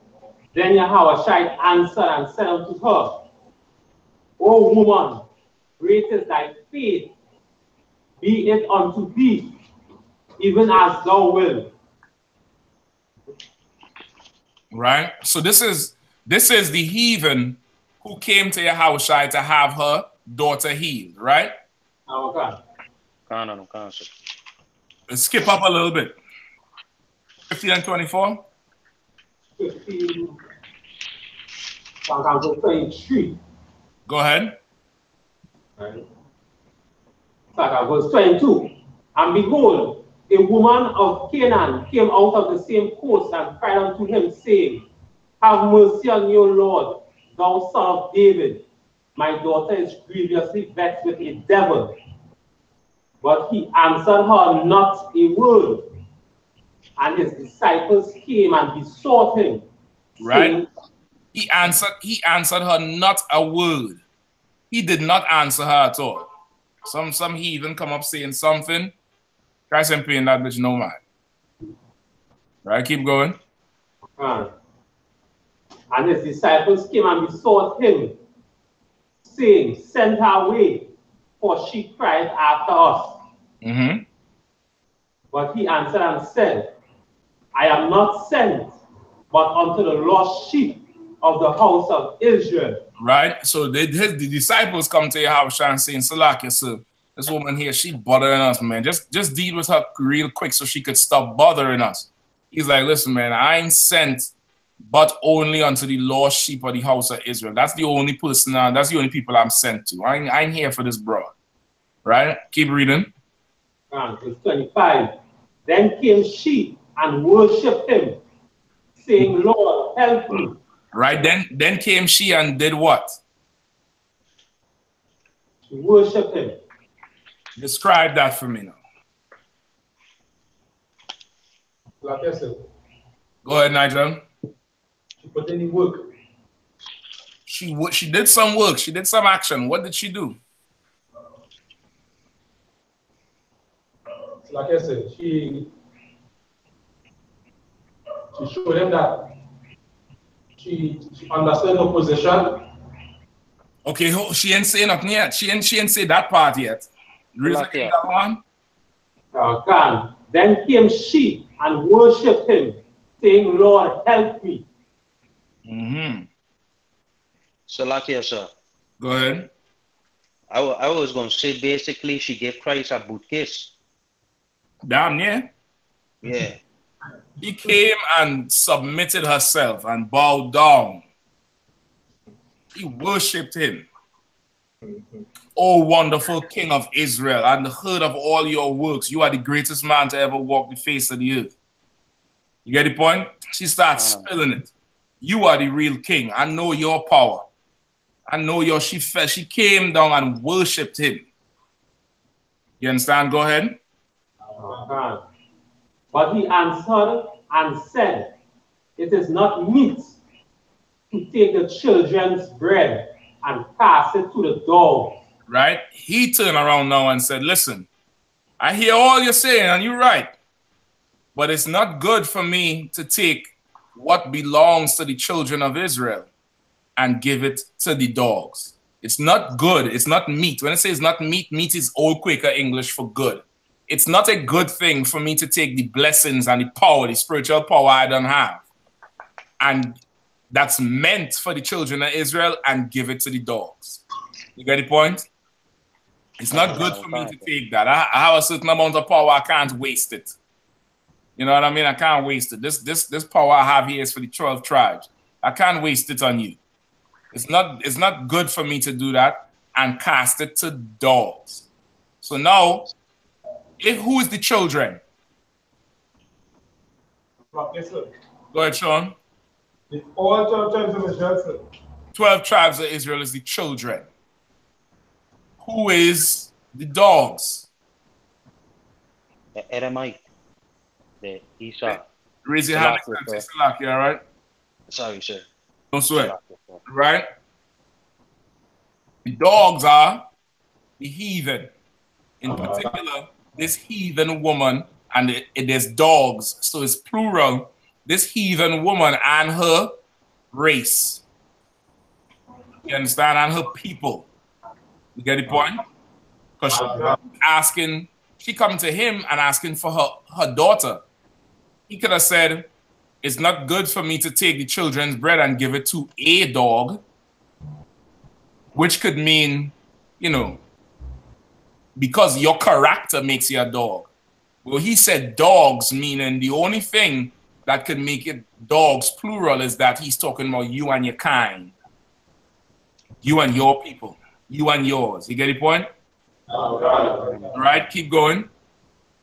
Verse 27. And she said, truth, Lord, yet the dogs eat of the crumbs which fall from their master's table. Right? She said, truth, Lord. What's another way of saying that? For me, right? It is very right. Oh, you know, nobody that different, right? You say yes, that is absolutely right. That the dogs they sit by the table and eat off the master's table. Hold on. Even before you get there, right. It's something you're skipping. All right. What exactly did she say, Galawan? Read it again. And she said, truth, Lord. Truth, Lord. Yes, sir. Go ahead. Yes, Lord. That is correct. It is correct. All right. Nigel? You're saying you're goddamn right. Damn right. Something else. Khan Adawan Khan. Khan. Yes, remember, Lord is master. Adawan is master. Yes, Lord. Truth, Lord. That's yes, Lord. Now, this is a white woman calling a black man Lord. Master. You understand? You got to feel how heavy that is. We were slaves and we all had masters. We all have our slave master's name. You get the point? White woman come up to you and saying, yes, master. Yes, master. And she's making a scene arc. And yet the disciples say she bothering us, she won't leave us alone. She's making a scene. And then she said, yes, master. Yes, master. Truth, master. Yes. Dog could talk. Imagine you tell your dog, sit, boy, sit. You remember at the end of them sitcom, sit, Ubu, sit. Good dog. Imagine Ubu said, yes, sir. Yes, master. Yes, Lord. Don't be like, oh, shit. Oh, shit. Christ maybe turns to Peter and like, all right. He said, yes, master. Kind of the one. Keep reading. Yet the dogs eat of the crumbs which fall from their master's table. What does she say? Come on, Sean. I'll take the scraps. Give my doggy biscuits. I will take that. That's true. That's true. That's true. But you can't skip over this. It's something right there you're skipping over. I'm Slakia. Go ahead, Galawan. She's saying, it is true, even though we know we are dogs, we will still take the smallest of blessings that they give us. That who gives us? That Christ gave to us. You didn't call him Christ, though. Like I said. Hold on. She didn't call him Christ. What did she say? Call him Lord. You miss it. Nigel? Master, sir. She didn't say master. They're from their masters, which means Israel. Masters. This white woman agreed that the children were better people than hers. She agreed that the children were masters and her people were dogs. Don't you hear her say, this is a good white man? Y'all give Tom a hand. You are credit to your race. You are a good white man. You're a good white woman. Why? Because they smile on our face? No, because they get down and they say, yes, my people are worthless for what they did to you all. How sorry are you? I'm very sorry. Kiss the boot. Okay. You understand? No. Why do we say Tim was a good white man? Because he smiled? Because he said he believed in God? No, sir. Why? Salakia, sir. Simple. I want it simple now, Louis. Real simple. One word. The boot kiss we you just explained. One word. Works. Because of Tim's work. Because of what he did. He showed his faith. He showed that he really believed in the Bible. He believes we the children of God. He believes that his people did something wrong to us. And he believes he's really sorry and he's ready to show he's sorry. And he didn't just believe, he did it. Tim's a good white man. You get the point? Right? So now, keep reading Galawan, real quick. Verse 28. Then Yahushua answered and said unto her, O woman, great is thy faith. Great is thy what? Faith. Great is thy faith. So now Christians use this to say what, Galawan? What is they saying? They use this to say that once anybody believes in Christ, you will be saved. Right? Once anybody believes in Christ, they're going to be saved. Number one, Christ didn't save this bitch. Excuse my language. He just took the demon off the girl daughter. But he ain't, she ain't in the kingdom. She ain't now a part of Israel. You get the point? Imagine a doctor, sewing up a white man who gets stabbed. I sewed up your wound. That don't mean you're my brother. You understand? You get the point? You get sick now, you go to some East Indian doctor. You go by, Dr. Raj Kumar or whatever. Does that mean, and Raj Kumar gave you the pills and the tablet to help you? Does that mean Raj Kumar love you? Does that mean that right now you Jahaji Bai, you now are Indian with him? No. Yeah, no, he looking at you like, oh, this poor nigga. Look at them. The guy, they don't even have doctors amongst themselves. God, doc, it hurting. Help me now, help me. All right, lay down there. And he come with the big pot belly, old drunk self. Yeah, what you have to do is take this. He happy to do that because he feels like a master helping a dog. You understand? Now, Christians think faith, meaning their belief or this feeling that this white woman had a feeling. That's not what it is. Go to Mark 7 and 21. Real quick.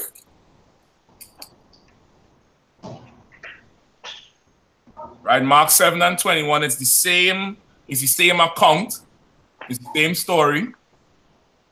Mark 7, verse 20, 24. 24, go ahead. And from thence he arose and went into the borders of Tyre and Sidon, and entered into an house, and would have no man known it, but he could not be hid. For a certain woman whose young daughter had an unclean spirit heard of him and came and fell at his feet. And wait, hold up.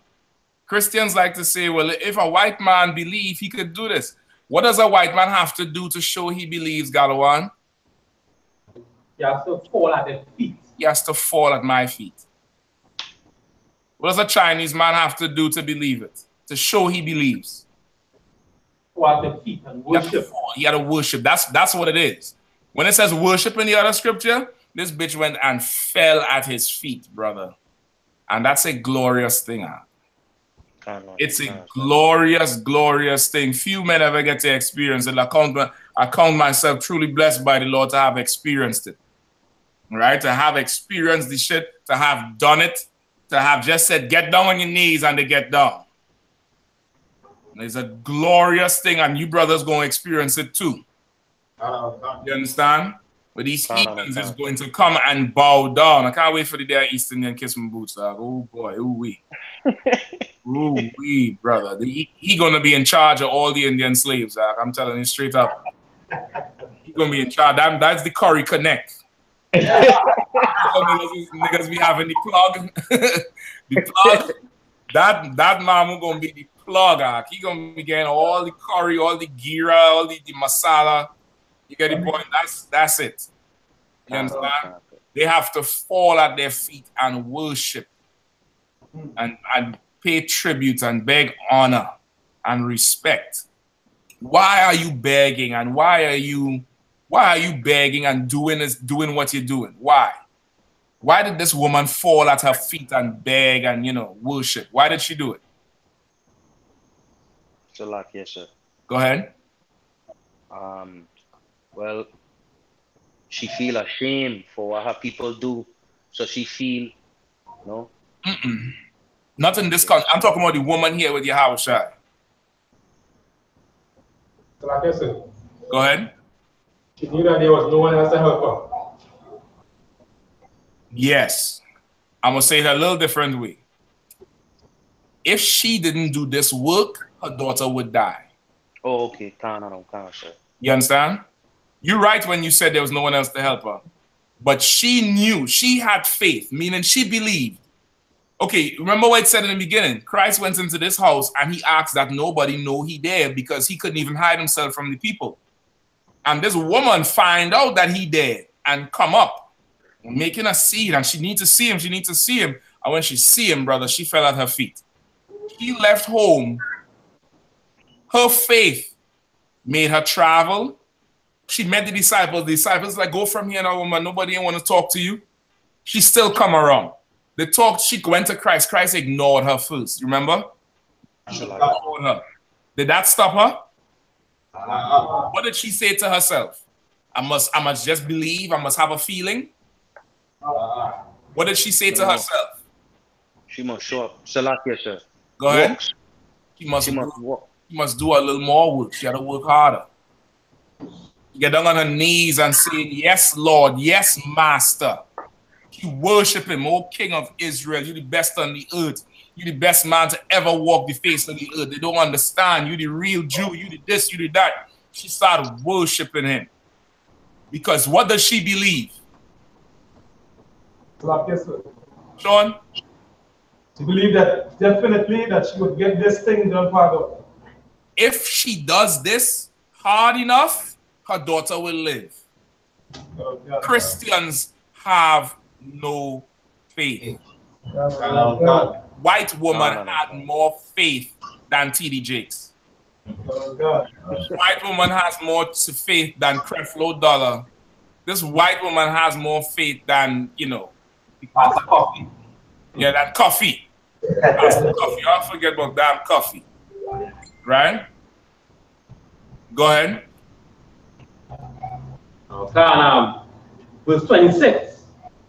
The woman was a Greek, a Syrophoenician by nation, and she besought him that he would cast forth the devil out of her daughter. Right? She was a Greek, a Syrophoenician by nation, her nationality. She was Greek. She came out of a place, a Syrophoenician, a Syrian Phoenician place. All right, go ahead, Sean. Like I said, is this one of the precepts or one of the main ones to show that nation means race in the Bible? Okay, in this one, it's talking about the area she came out of. But she was a Greek, a Syrophoenician by nation. Just like, okay, Paul was what was Paul, what was his nation? A Benjamite. Okay, he said, I myself am an Israelite, but Paul was a Roman. Oh. Okay. That's you see it's the context of using it. Paul, his citizenship was Roman. She was of the Syro-Phoenician place, a Syrian Phoenician place, but she was a Greek woman. You understand? She was a Greek. You get the point? He's Syro-Phoenician by nature, a Greek woman from that place. You understand? She went to work hard. Keep reading. Mark chapter 7, verse 27. And how shall I said unto her, let the children first be filled, for it is not meet to take the children's bread and cast it unto the dogs. Right? Read it again. Okay. But Yahushua said unto her, let the children first be filled, for it is not meet to take the children's bread and cast it unto the dogs. Right? It is not meet for me to take children's bread and cast it to dogs. Keep reading. And she answered and said unto him, yes, Lord, yet the dogs under the table eat of the children's crumbs. Right? She said, can other one can. Yet my race of dogs will eat from the children's crumbs. Remember, in the other one, they said the dogs eat from the table of the masters. You understand? She's agreeing that the children of Israel are her masters. You understand? Go ahead. And he said unto her, for this saying. For this what? For this saying. Go thy way. The devil is gone out of thy daughter. You understand?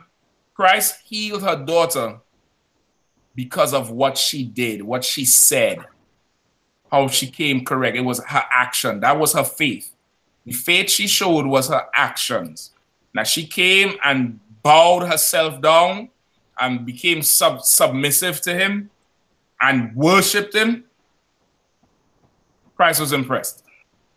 Say, all right, no sweat, go that way.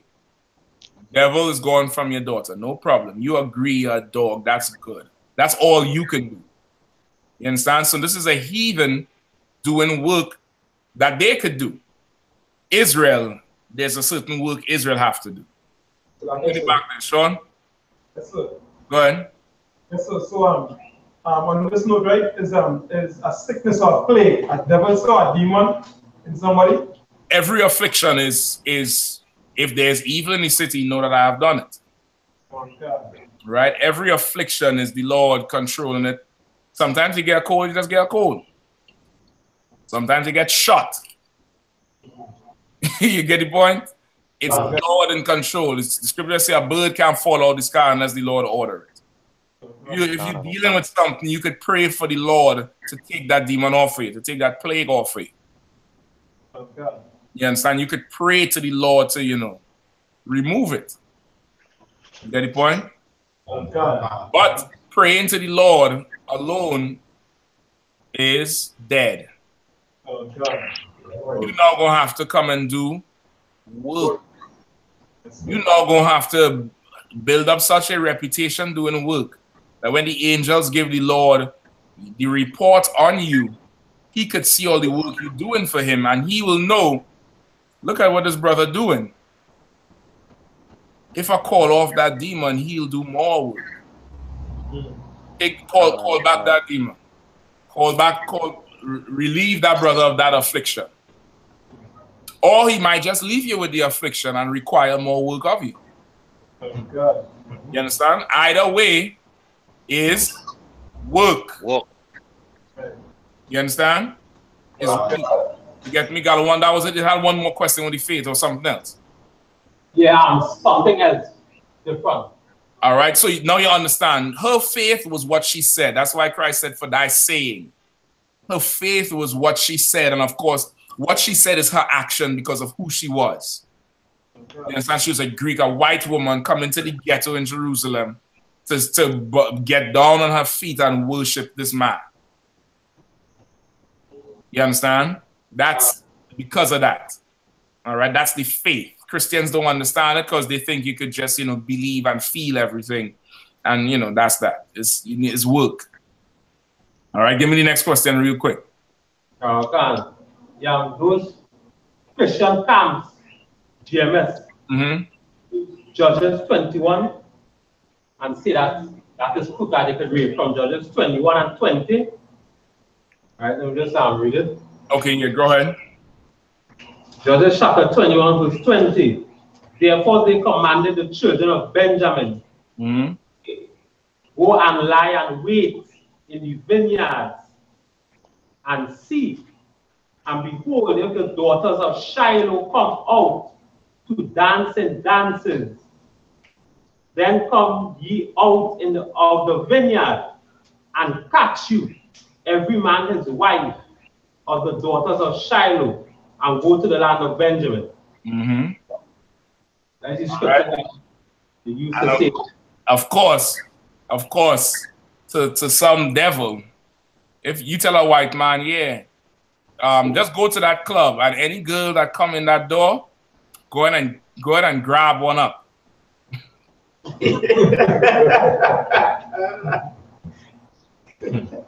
What does a Christian think? Go ahead and grab one. Like, yes, sir. That's sweet boy. That thing the rip. What is describe it? What is a Christian thing? What does a Christian think that you can do? So like, yes, sir. Go ahead. They think you can take them by force. You think you could just go ahead and grab some? Come here. Is that how an Israelite woman responds?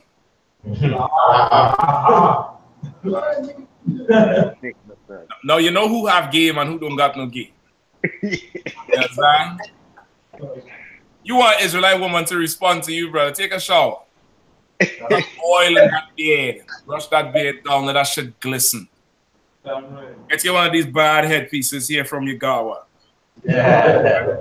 No. Go see Captain Nathan so your wrists look like this. All right? Go get some heels, get a bad shirt. Don't get one of this because I have it. Go get something else. Right? Go get some pants with some fringes, with some boots, with some frankincense oil on your neck, especially in your beard. Put on your clothes a little bit. The week before you're supposed to see her, when you go to camp, drop a bomb tape. Bomb. Boom!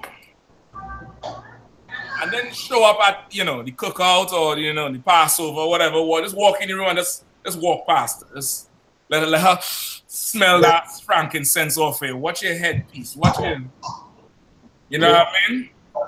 And then go on the other side of the room and watch her fidget and tell her friends about you and, blah, blah, blah, blah, blah. And then just disappear and then come back to her after and, hey, what's going on, sis? I just watch her melt into your heart. You know what I mean? How you doing tonight, Princess? Shalom, sis. What's going on? You look beautiful tonight, sis. That dress fits you perfectly. You choose them colors yourself? I can't believe that shit. That shit looks so good on you. But you start kicking it to the broad, brother. Before long, she calling to court you. You understand? I just grabbed one. I just caught her. I'm right. I just laid hold on her. You get the point? That's Israelite talk. It's not, the Bible is not literal. You understand? The Bible is not literal. You get the point? It's not, there's no microchip. There's no, grabbing a woman up. There's no woman sitting on a seven-headed beast dressed in purple. You get the point? There's no woman giving birth to a child in the sky and her head is stars and her feet is the sun and there's a red dragon waiting to kill the baby. There's none of that. It's metaphors. It's the way we talk. But of course, if you never, never push up on something nice and tender and soft, in your mind, the only thing is to rape the broad. You get the point? Which is homosexual in nature. Boy, I ain't gotta go through it again. A rapist is a homosexual. It's the same thing. It's the same vile lust. It's the Salakia. I'm gonna learn this shit, Salakia. Y'all forgive me. It's the bewitching of naughtiness. The teaching of naughtiness. It's Christianity. It's witchcraft. Once again, the Christian church takes away everything that is, you know, righteous and whole and good. It's a good thing to go and kick it to a broad and, you know, spill your game and entice the broad and get her to feel you, get her to vibe you. Even, okay, when we say, you feel me? You feel me? Does that mean you're supposed to go just touch on the nigga? You understand? When the yardie say something, something, something, you see me. Something, something, something, something, something, you see me. Does that mean, like, nigga, are you seeing what I'm seeing me? No. It's how we talk. You get the point? But of course, to a rapist, it's half a sodomite who don't know what to do with no woman anyway. To a man who is used to buying women, which is what them bunch of gay millstone is full of, this means to rape a woman. If you're used to buying a woman, when you go to buy, you know, buy a dog, you know, pull the gums up, check the teeth, turn the dog around. They're used to buying women. You just walk in there and start touching, right? It's letting you know they're full of sin and lust. You get the point? There's one or two ways to get a sister. You go kick it to her, you go talk to her father for permission to kick it to her. You understand? If she has a father in the truth, brother, you're gonna spend more time trying to get him on your side than her. You're gonna be on the boat with the brother fishing. Hey, sir, what's going on? You got a fish? you gonna kill the fish, bring it and hang it on the side of the boat and hook his line up to it. Hey, sir, you caught a big ass fish. You're gonna be trying to get him on your side because of course he would have raised a righteous daughter and she knows whoever daddy like is who she like. You get the point? But to these fools are these, you know, these Christians, and that's who they are once again. These are Christians who had a feeling and lacked work. So they went and they got offended with one team and joined the other team. Instead of working things out. Instead of going back to work the next day. You get the point? It's not, you know, this life we live is all about work. Christ was here as Adam and failed. Did he go join the Moabites? Did he say, Lord, this black skin you give me here, this shit ain't working. This kinky ass here, this mindset, this spirit you give me, this old wild Israelite spirit you gave me, this shit ain't working, Lord. Let me go be Moab. Let me go get squinty eyes and dressing, you know, that geisha apparel and be, you know, a classic historical Moabite. Nah, Christ came back again and worked and again and worked until he got it right. This whole life you're in is about work. Your faith is your work. You get the point? So there, with that scripture there, to grab you one is to go work and get the broad out. Is work involved in getting a woman out? Okay. Is work involved in getting a woman? I'm gonna tell you something. The easiest work is getting her. The hardest part is what?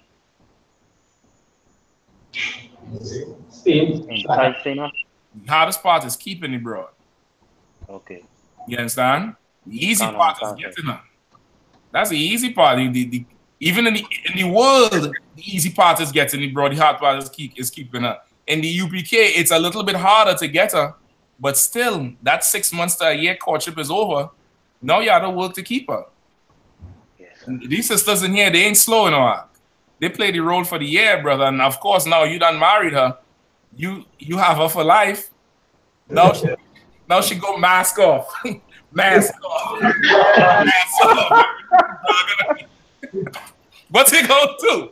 Now you gotta go to work with this bro. You can't say, I'm done with this team, I'm going to another team.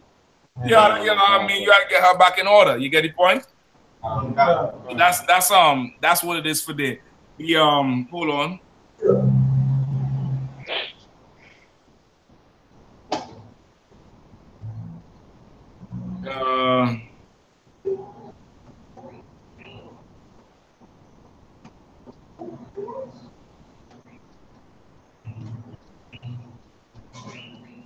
Right? No, they go into the Hebrew and get the Hebrew word, which is katafah or kataf, I believe, which is the root word is to clutch, hence to seize as a prisoner. Now, you can't go grab no woman and make her your prisoner. You understand? That is, he that stealeth a man. You understand? There's a law against that. You can't steal somebody. You can't kidnap somebody. You can't go rape somebody. This is in the spirit of it. This is in, you know, you see her, you know, man, she's in the palm of my hand. You understand? I have her around my little finger. You get the point? Don't worry, that thing in the bag. How many people say that? Andrew, what about the thing? What about the Spanish thing that draw the blood slap? Let me see. She inside. She inside. Don't worry, she inside. She the bag. Bag. Don't worry. Venezuelan there. She the bag. It don't mean the bitch in the bag tie up in the back of the house. It means she locked into you, brother. It means you went and spill your game. You know what I mean? When you went and kick it to her and, you know, she feeling you. You're safe. You know what I mean? You're safe. It's a different. There's another one. Give me Deuteronomy 22 and 28 real quick. It's going to be the last one that we've done, all right? Deuteronomy 22 and 28. Okay, sir. Go ahead. Let me find the right, sir.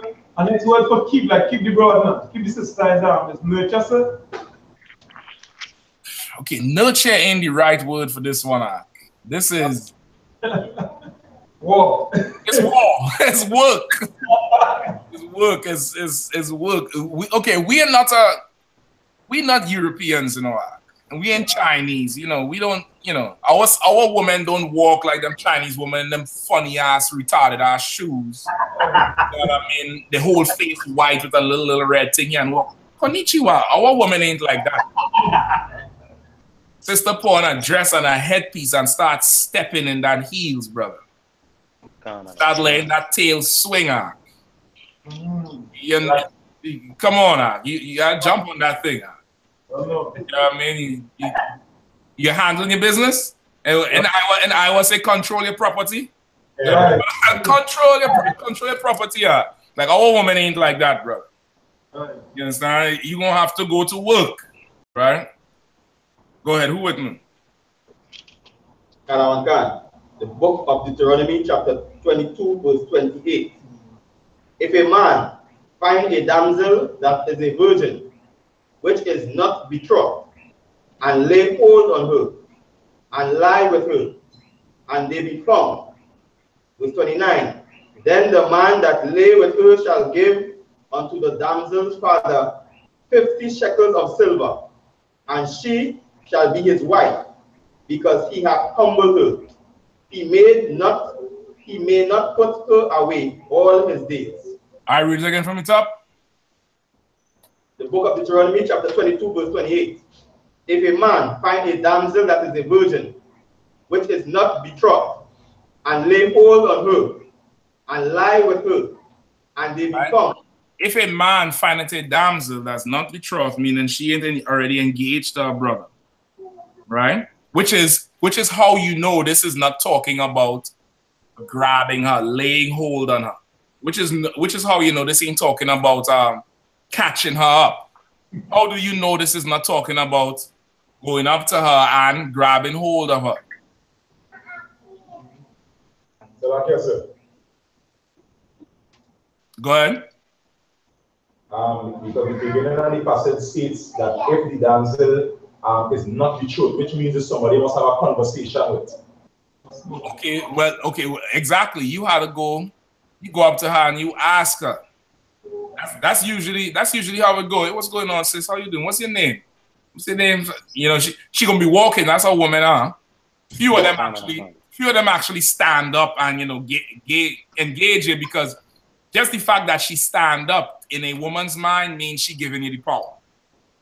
Now, some women ain't got no problem with that. They'll stand up and talk to you. They'll let you know, all right, I'm feeling you. Right?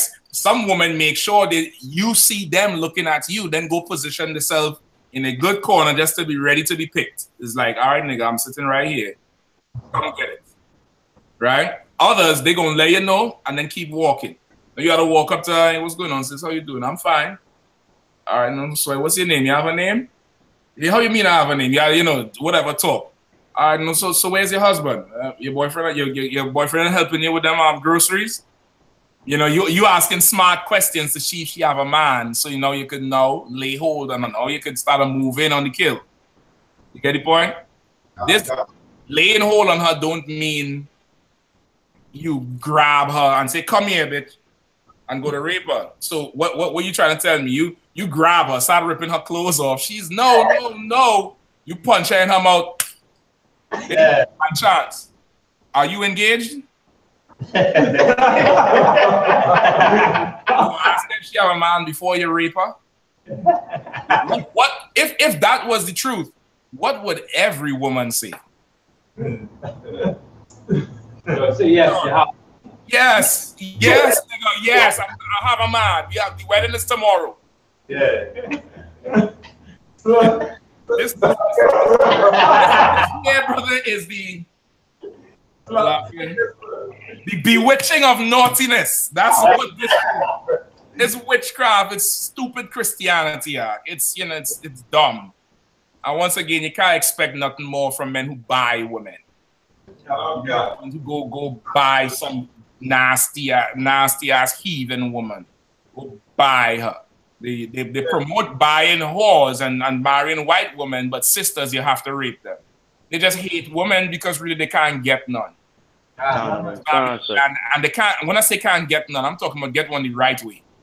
Right. You understand? I'm talking about get one the right way. I ain't talking about going and having sex with some man's woman or paying for a woman or lying to some broad. They can't just say, yeah, I'm an Israelite.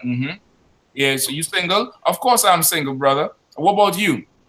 Yeah, well, I have a few wives. Wives? Yeah, I have some wives. No problem. I just letting you know up front. You know, I ain't trying to lie. Say, all right, cool. Here's my number. They can't do that shit. You understand? They don't know. They're not men. You understand? The UPK produces men. You understand? We don't have the bewitching of naughtiness in here. All right? So no, you can't rape no woman. Let them niggas do it. Just don't rape none of mine. You understand? Because I have an orange garment for you with no fringes. A good garment, and I sew it myself to save the state money. You understand? Don't rape none of mine. If you want to rape, go ahead. That's your damn business. It's wrong as hell. You're not supposed to do it. But if you're going to do it, just ask her. You see, like how they say, ask her if she's betrothed. If she's not betrothed, just ask her if she belongs to Mashak. Just to save your life. You understand? And if she says yes, nigga, run. Yeah. All right. So of course it can't rape. It's Israelite talk. You know what I mean? Catching up, laying hold means to entice. Even here, Salaki, what I was going to tell you is the Hebrew. No, we went over something. Hold on. The lay hold here is tapash, right? That's the Hebrew word. To catch the handle, to lay hold of, to seize, to wield. To wield, like, if you're wielding something, you have something in your control. Like you wield a sword, you make the sword do what you want. This woman here, listen, brother, she gonna start doing what you want. You tell her meet you here, she gonna meet you here. You tell her move, she gonna move. Get the point? You tell her, all right, give me that check. Give me that check today. She gonna give it to you. You get the point? To grasp, wield, use skillfully. You're gonna have some skill with these sisters. You get the point? These sisters ain't white women. You can't just show up. You understand? White woman, you black, you just show up, you know, God appear. You know what I mean? A sister, it should be like the Lord appear, but you're gonna have some game, you're gonna have some skill. You get the point? It means to entice a broad. That's why I say entice the broad and lay with her. It's to really entice her, it's to spit game, it's to seduce her. You understand? That's what that is. You get the point? All right, we good there? All right, Most High in Christ. With that, we pass the class over to Priest and Officer Galawa.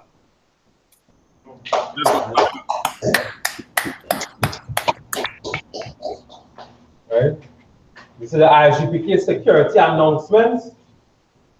We are the ISUPK out of 1 West 125th Street, Harlem, New York, under Commandant General YAHANNA. New rules for brothers and sisters. When a new brother or a sister comes into the school, they are off limits for 6 months. They are to be saluted only. They are here to shed themselves of the word. After 6 months, if a brother or a sister had an interest in a particular person, he or she must get permission from the head to speak to a brother or a sister. There is another 6 months in which the brother or sister will court each other. After the 6 months period, the brother or sister will get permission from the head to marry. Tithes, which is a commandment. You can find this in Numbers 18 and 21 and Malachi 3 from 8 to 10. Means tenth in Hebrew and is pronounced Ma'ishara. 10% of every penny of any increase the Lord gives you, you give to the Treasury Department or teacher. Priest fund. Right? Free will offering for priests, not mandatory. Whatsoever amount you would like to give. Right? Upcoming holy convocation. Right? It's like the upcoming holy convocation is the memorial of blowing of trumpets, which is the first day of the 7th month, which is Monday, the 10th of September. Right? You can find it in Leviticus chapter 23, verse 24 to 25. Right? Remind Akiam and Aquafium to check on social media such as ISUPK.com, Facebook, Twitter, YouTube, and so on for ISUPK events and materials. If a brother wants to be a trooper in the school, then he is to start wearing all black, which includes black boots, like shirts, like pants, like headband or scarf. Right?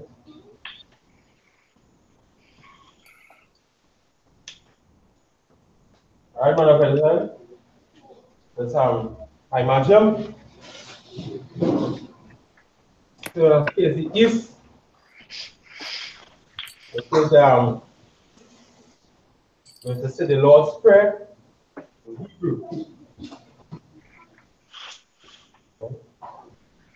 Abanawa, Abanawa, Sebashemaya, Shankar, Yahweh,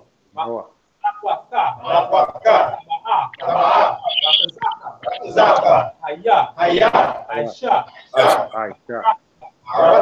Kawa, Nathan, Lanawa, Akam, Kal, Yawam, Wasalak Lanawa, Kawabwat Nawa, Kasalak Nawa, Kawabwat Yanawa,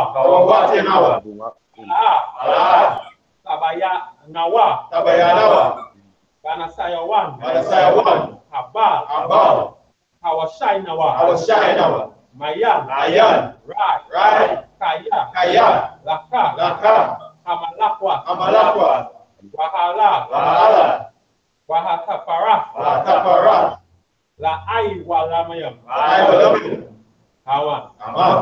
Our Father, who art in heaven, hallowed be thy name.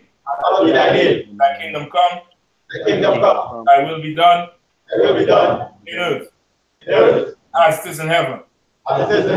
Give us this day our daily bread.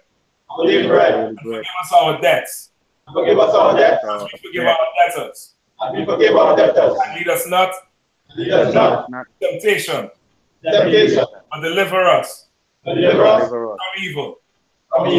Thine is the kingdom, and the power, and the glory, forever. Be it. So be it. I got one. That's it. We're going to just do the Lord's Prayer, right? I'm going to pleasure of getting teacher 136 salute. I imagine Shabbat. I imagine. All right. Yahweh Hashem Yahshai Brakatham. Sa. Yaji. Oh, Slaki. Go ahead. Yajamata. Sa. Still sister. I'm going to pleasure of getting sisters 136 salute. I imagine Shabbat. Imagine. All right.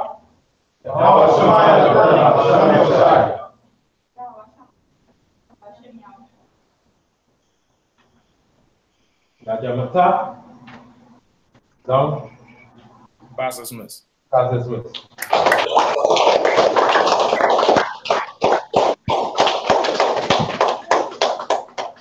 All right, Lewis. 2-1. Good work coming in, all right? Sir. All right, Lord, I'll see you next week, all right? Or this week, or during the week in the class, all right? Yes, sir. All right, Yahweh Shabbat. Yahweh Hashem Yahweh Shai Barakatah. Shalom.